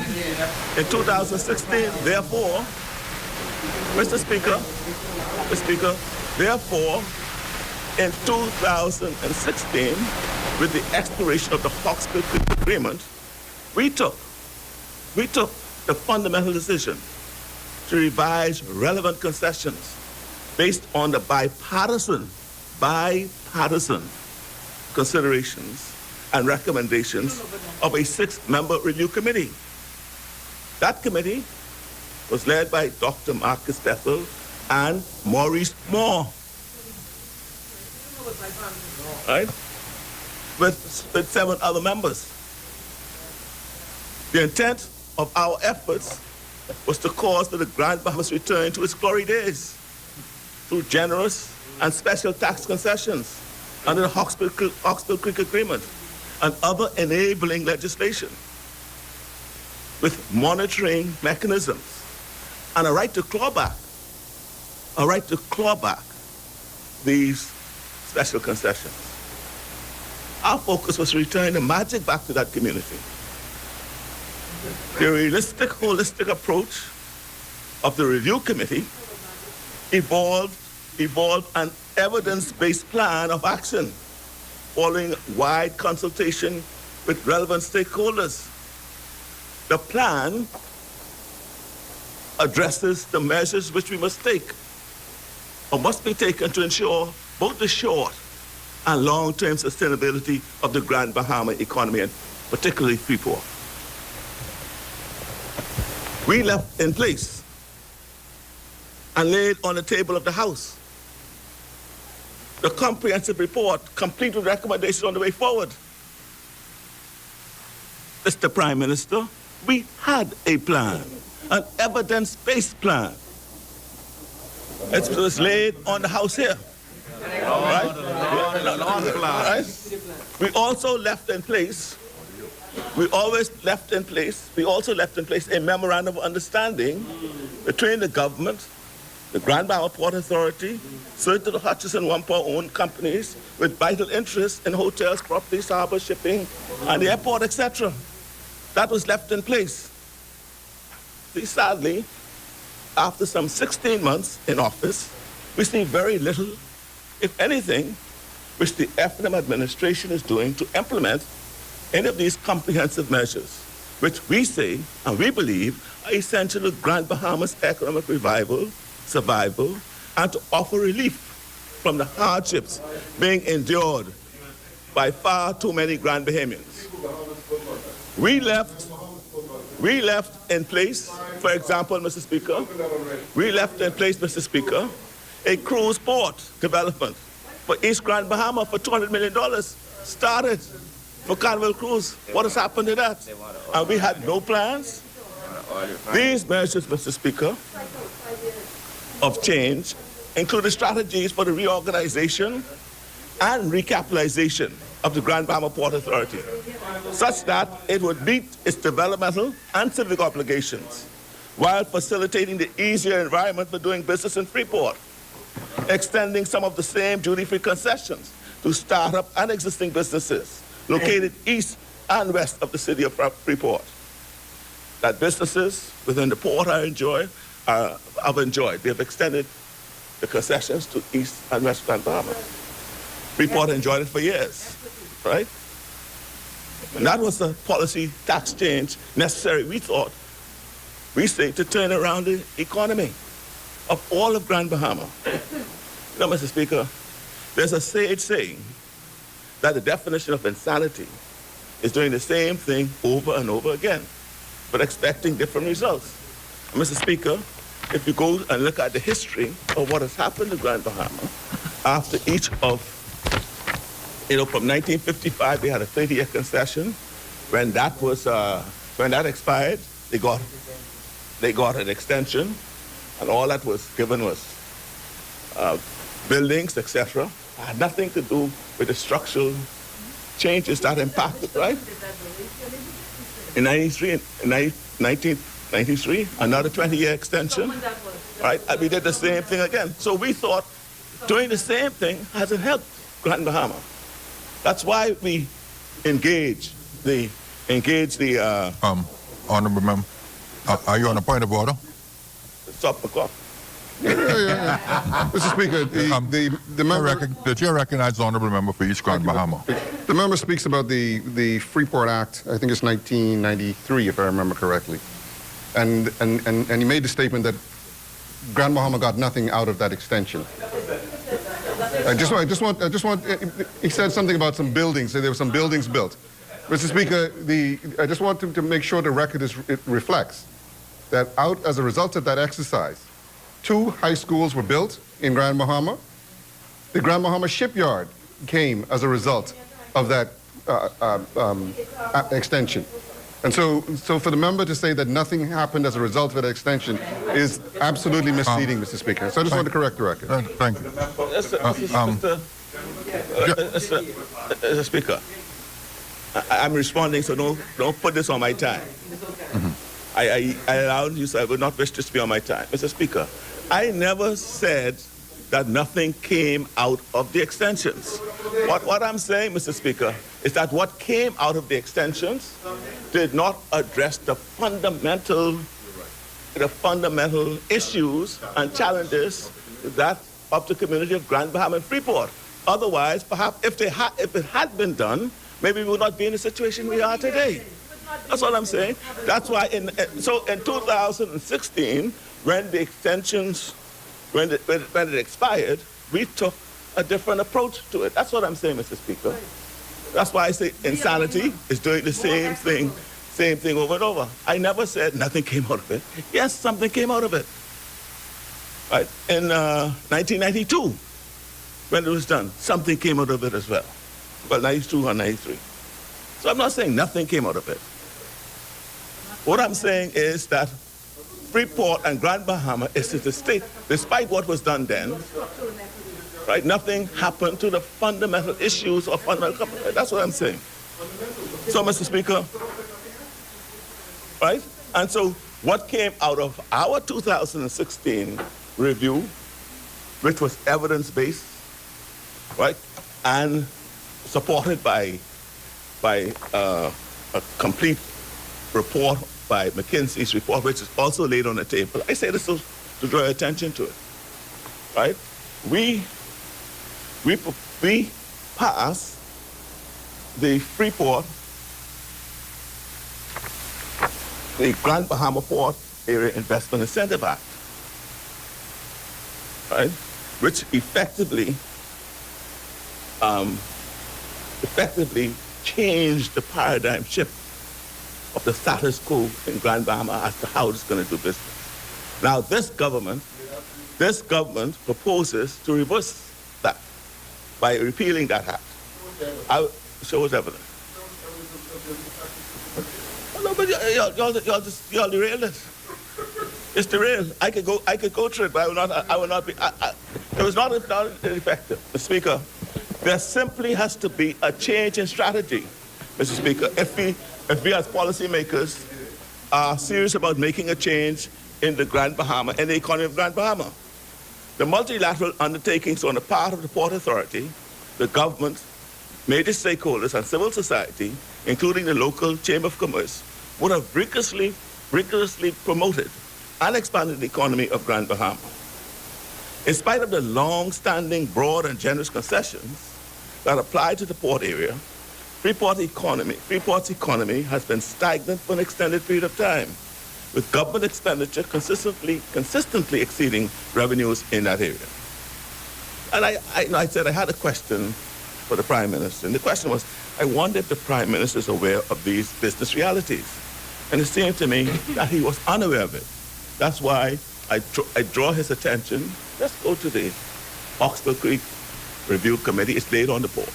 It was a bipartisan approach. It was evidence-based. It's here. I draw your attention to it so you could use it, right? And this formed the basis. This formed the basis of the Grand Bahama Port Investment Act that we passed in 2016, which was supported again by experts in traffic and related matters. And that both documents are laid on the table. And I suspect we were not aware of it because we were not upset we had no plan. Otherwise, we could say we had a plan and we don't agree with it, maybe. Right? So, Mr. Speaker, It was important for me to provide that overview, right? Because having acquired these properties, I would have thought, and we would recognize that all we have to first, in my view, address all of the other associated issues impacting Grand Bahama and Freeport specifically. The fundamentals of its economy and its tourism product in particular. Otherwise, the acquisition is a recipe for failure. Otherwise, if you don't address all these other associated, yes, it could help the vendor, the taxi drivers. But buying a hotel without a strategy of having heads in beds, what will be the consequences of that? Mr. Speaker, given the sound bipartisan advice of the committee, it is the considered view of this side that the acquisition of these properties is a desperate, ill-advised, and inadequate band-aid approach to addressing the critical condition of the economy of Grand Bahama. Simply put, it is a bad deal. I can tell you, you'll hear. In our view, it is another bad deal like the ill-advised and scandalous Oban affair. That's why I call upon us to commit here today. No more bad deals for Grand Bahama. You know, that deal is still shrouded in secrecy, compounded by the fact that this parliament was misled by no less a person than the Prime Minister. And Mr. Speaker, that scandalous Oban deal is a matter on which this government is yet to come clean to the payment people. And here again, this deal is being clouded in secrecy. And we demand that the side opposite comes clean on this deal to the payment people. I'll tell you, Speaker, it was last week.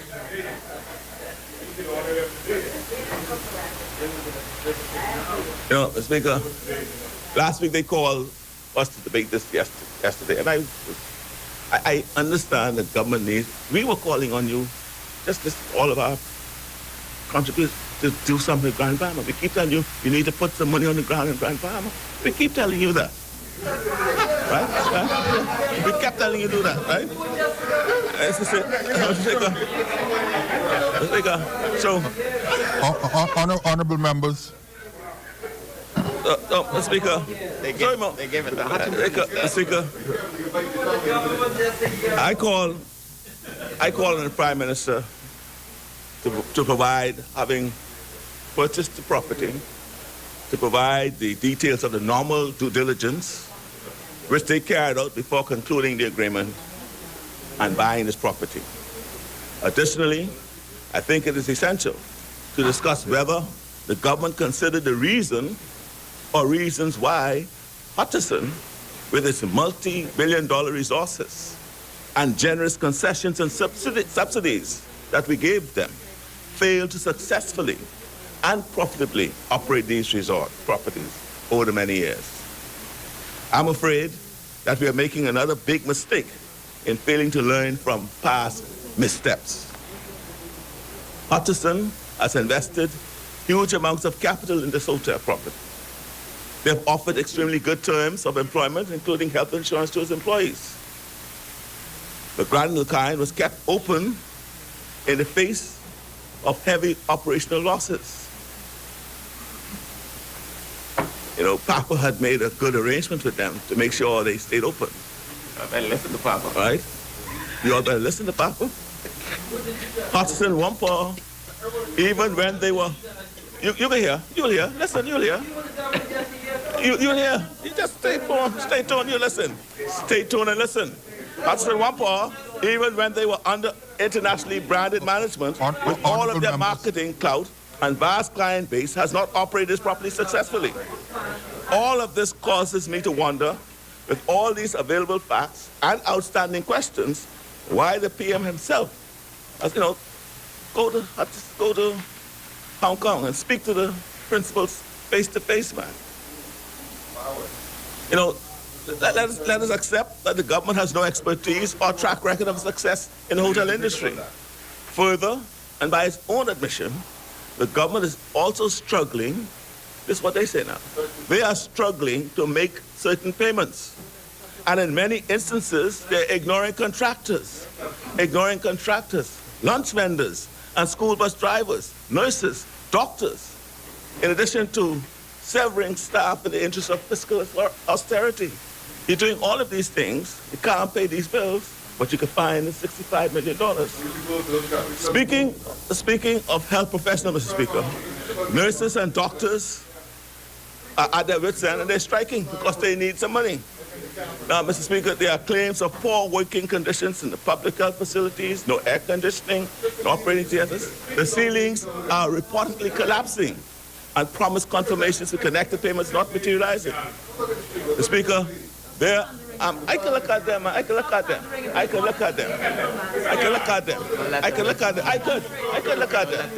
Yeah. No, I never say close the hotel. I have an answer for you. Answer. Mr. Speaker. Another thing, I'm reliably informed, for example, Mr. Speaker. Reliably informed, Mr. Speaker, honorable members, that there are medical students in Barbados right now having to honorable members, cancel. Honorable members, Continued by this government. the member for Carroll Island has the floor. Right, so Mr. Speaker, these are all of the other issues. See, we are one Bahamas, and I agree with that. And so we need to look at the whole Bahamas. I'm just drawing this to the attention of the government to consider, right? This is an administration that has drastically slashed social benefits, right? A government who has struggled to provide beds, and ventilators for babies in the hospital has taken on, right? And at least that they could find $65 million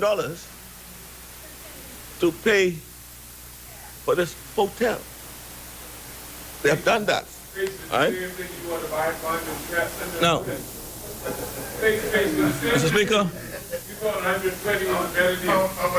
is what we have to ask ourselves, and this is the question that I think the employees have to ask themselves, is the entity used by the government to acquire these properties sufficiently staffed to take on the required management, and will it be sufficiently resourced? Right? Mr. Parker, in determining, Mr. Speaker, the realistic purchase price and interest, it should be noted that for a long time, you know, this property was listed, honorable members. This property is listed for a long time with the international brokers, and without success, it has been sold. Right? Most of the potential purchasers, right, have the same questions I've been posing here. Right? First of all, they were not willing to meet the demanded price, and they were expressing concerns with the touristic plan and infrastructure Grand Bahama. They would expect those things to be fixed. Furthermore, Mr. Speaker, the seller, having collected a substantial hurricane insurance and loss of income claim, apart from the minimal repairs to the lighthouse, opted to retain the balance and not repair and reopen the hotel. So what is happening with that? Right? It is, Mr. Speaker, against this foregoing background that I must call into question the purchase price of $65 million. Now, on top of the $65 million, right, I call for the Prime Minister to provide and lay on the table of this Honorable House all of the other additional costs and liabilities, right, inclusive the staff benefits, because we want to make sure they are properly taken care of. Any severance payments, closing costs, insurance. Now, I can give you the hotel has been bought. I start off by saying the hotel has been bought, man. This is not about whether you should buy it or not. You've already bought it. So I just want y'all to put these things on the table. I don't want y'all to shortchange the staff. I don't want y'all to change up the stuff. Right? And so, Mr. Speaker, we also want Mr. Speaker, for the Honorable members. Speaker, Speaker, I want the members on a also point of want order. to- Honorable member for Cat Island, the member for Yamacross on a point of order. State your point. Honorable member. Misleading the House, because this is the process to authorize the payment for the purchase. We don't say it's already been bought. We can't do it without this, and the honorable member knows very well. So he can participate in this process if he's saying now that he's not saying that it should not be bought. Speaker. Yes, that's what he can do. He said, I will not, I don't want to get into that because they already paid $30 million. That's gone. The $30 million has gone. You've paid it. Right? Right? And the deal has been done. You're in possession. You're in possession of property. Speaker, they are in the possession of property. Right? So, Mr. Speaker, I would also wish the government, right? Honorable members, operating losses for at least the next 12 months. Now, herein lies, Mr. Speaker, herein lies perhaps the alternative, right? Herein lies perhaps the alternative to spending $55 million at this time. Herein lies the politics, Mr. Speaker, because I'll be remiss not to point out that the proposed guarantee that was attached to the resolution that was provided to me, it reveals that Hutchison coveted to keep the lighthouse open once the government paid a subsidy to cover the operational costs. Now, Mr. Speaker, I find it quite remarkable that the dollar value of the hotel's operating losses was somehow predetermined at the time of the execution of the sales agreement. I also find it remarkable that an undisclosed amount was paid at the time, leaving a balance of approximately $1 million to be paid in 7 installments. I now know what that undisclosed amount is. It's $1 million. That was disclosed to me yesterday. What is equally remarkable, Mr. Speaker, is that losses of more than $1 million were for an unspecified period. The agreement was signed on the 15th of August, and the sale completed on the 12th of September when the government took it over. Right? In reviewing the agreement of sale last night, I discovered that the loss period was defined from the 1st of August, at least 2 weeks before you signed the agreement, to complete to the period of the 12th of September. So it's about a $50,000 a day loss that was predetermined and agreed to be paid for by the government. Now, perhaps, Mr. Speaker, they will speak to this. It was the stated objective of the government to save jobs in the immediate term, with the eventual sale of the property and to facilitate the rebound of Grand Bahama. Then why would the government not just fund the operating loss with subsidy for a period of at least 6 months within which public pronouncements suggest that the property would be sold?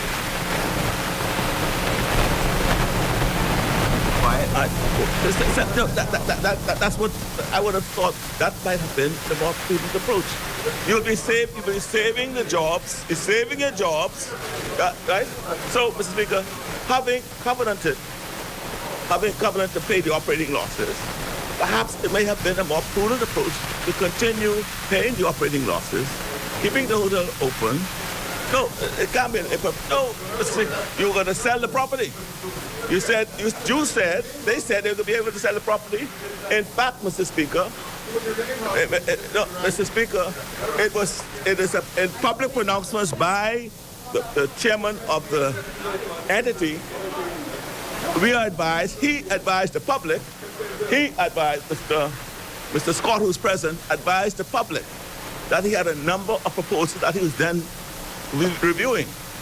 and that he expected that within about 6 months there'll be an eminent sale. So taking that into account, right? That would have been, it would have cost you, right? What? $9 million for 6 months instead of spending $65 million, Mr. Speaker. That's what I'm saying. It would have been that's the alternative I would have recommended to you, Mr. Speaker. Now, and so, Mr. Speaker, we say, Mr. Speaker, the sale has been done. The sale has been done. Just say yes. Just say yes.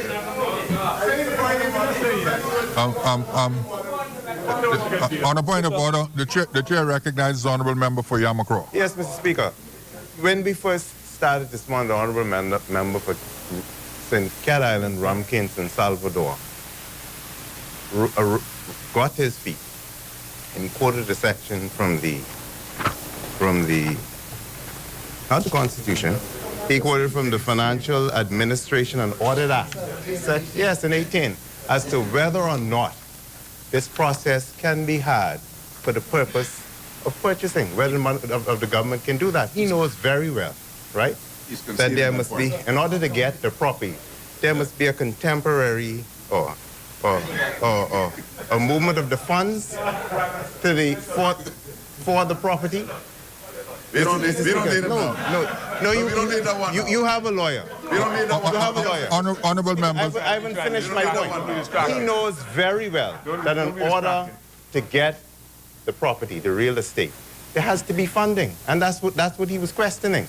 The process has not yet been completed for the purchase of this property, and he knows that. And he knows as a seasoned member of this House what is the purpose of the resolution. He tried to prevent it. And a senior member of the bar, he stood up this morning, he tried to prevent it. All I'm suggesting, as the Minister of Tourism said, as Mr. Fred Mitchell indicated, we should purchase this hotel. He knows that, and he should support it.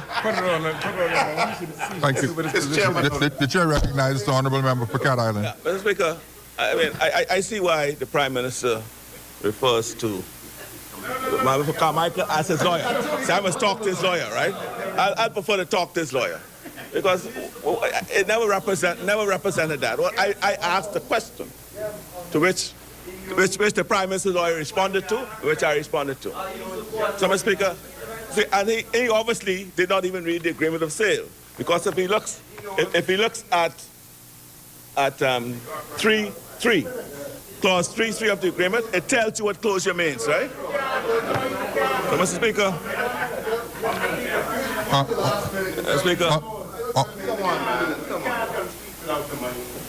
He knows that. Right. Mr. Speaker, Mr. Speaker, I just want it to be known, right? We do care. We do care, Mr. Speaker. And we understand the plight of the hotel workers. The fact is, there is an alternative solution that will not imperil other badly needed services in Grand Bahama. Our strategy, Mr. Speaker, in refurbishing the former reef property and us opening memories, the PLP did. He asked what we did. With Sunwing out of Canada, provide tangible evidence that we care. This experience is not uncharted. This experience is not uncharted territory for us. And we have been there and we have done that. Mr. Speaker, this exercise cannot be just a PR exercise driven by just desperation. Grand Bahama just does not need another bad deal, and that's what it is. Right? Mr. Speaker, it is imperative. I've given you all the alternative. But I just tell you what I'll do, right? It's a bad deal. It's a bad deal, right? It's imperative, Mr. Speaker, that the government fully disclose discloses how much this deal is costing the Bahamian people. For example, I note from the agreement that the inventory on the property is not included in the sales price. Do we know how much that is? Could you tell us what that is? We don't know. I don't know. Huh? Huh? We don't know. Huh?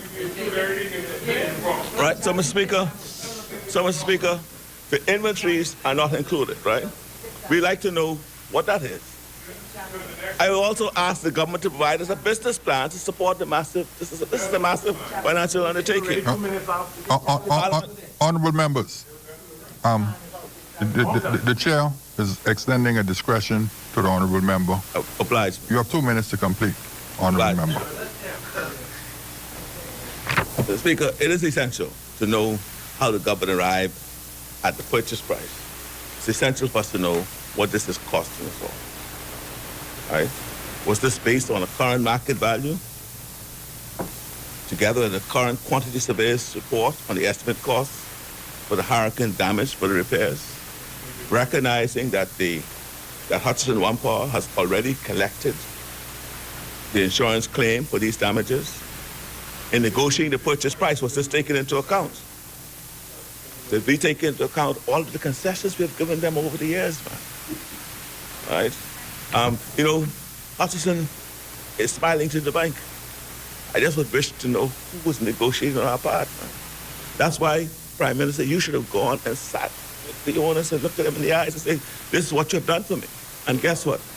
I'm not going to speak to it, but if you go back in the files and see what Papa did and why they built that hotel, right? Why they built that hotel, and the arrangements what they entered into, that would have armed you to give you the negotiation power to have to pay far less than this. That's what we say. That's what we say, right? So, Mr. Speaker. Right, so Mr. Speaker, man, I listen, it's done, that's done. Mr. Speaker, we have the tourist plan has to be improved. There's a number of associated fundamental issues to address Grand Bahama for this to work, right? You have to have a proper hotel brand, sufficient airlift, etc. I recommend to the Prime Minister and the government to take a look at the strategic approach that was taken by us, that was informed by the review of the committee, that was assessed by this, and the Speaker, and they could, well, you could dust it off and call it something else, right? Right? So Mr. Speaker. Honorable member. You see, and they talk about. Honorable member, if you can wrap up now. Okay, Mr. Speaker. They talk about, Mr. Speaker, we talk about the subventions to Grand Bahama. When we came into office in 2012, right, the FNM administration was pouring some $29 million a year in supporting the industry, including subsidies to Hutchison. We continued that. Only thing we did is we reduced that. And that strategy was working. You could have continued that as an alternative to spending the $65 million until you find a buyer, until you found a buyer. That's what we're saying. All right. So we continued what was being done by the previous administration. But what we did, we found that $29 million was too much, and we were able to reduce it. And we brought in Memories and Lighthouse. So, Mr. Speaker, we got Sunwing that brought... For the third time. Well, Mr. Speaker,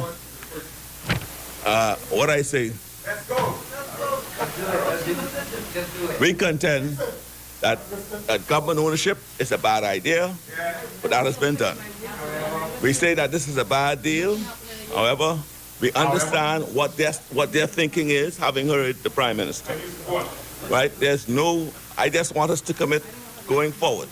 There'll be no more bad deals for Grand Bahama. Right? Grand Bahama needs vision from this government. It needs direction. It needs leadership. And it needs a bold focus to move ahead with a plan of action. Right? And we say that plan of action is already. Just take a look at Maurice Moore was in it. Maurice Moore was a part of it, right? So I also invite the government to share the answers. I wrote you a letter on Monday, and I invite you to respond to those. And I invite the government to share these answers to all those important questions that I've raised today and I've raised in my letter. I thank you for your indulgence, Mr. Speaker. But he didn't say what he said. What was the system? Yay or nay? You support the resolution? It's a bad deal. It's a bad deal. As many,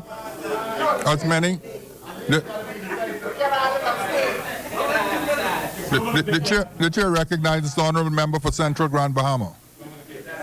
Pardon? Chair recognizes the honourable member for Central Grand Bahama. The chair recognizes the honourable member for Bamboo Town. Mr. Speaker, at this time, we will take our lunch break, so I do move that the House suspends until 3 p.m. today. Until 3 p.m. 3 p.m. Second. It has been moved and seconded that the business of this House do suspend until 3 p.m. this afternoon. As many as are in favour will remain seated. Those who oppose will stand. The business of this House stands suspended until 3 p.m. this afternoon.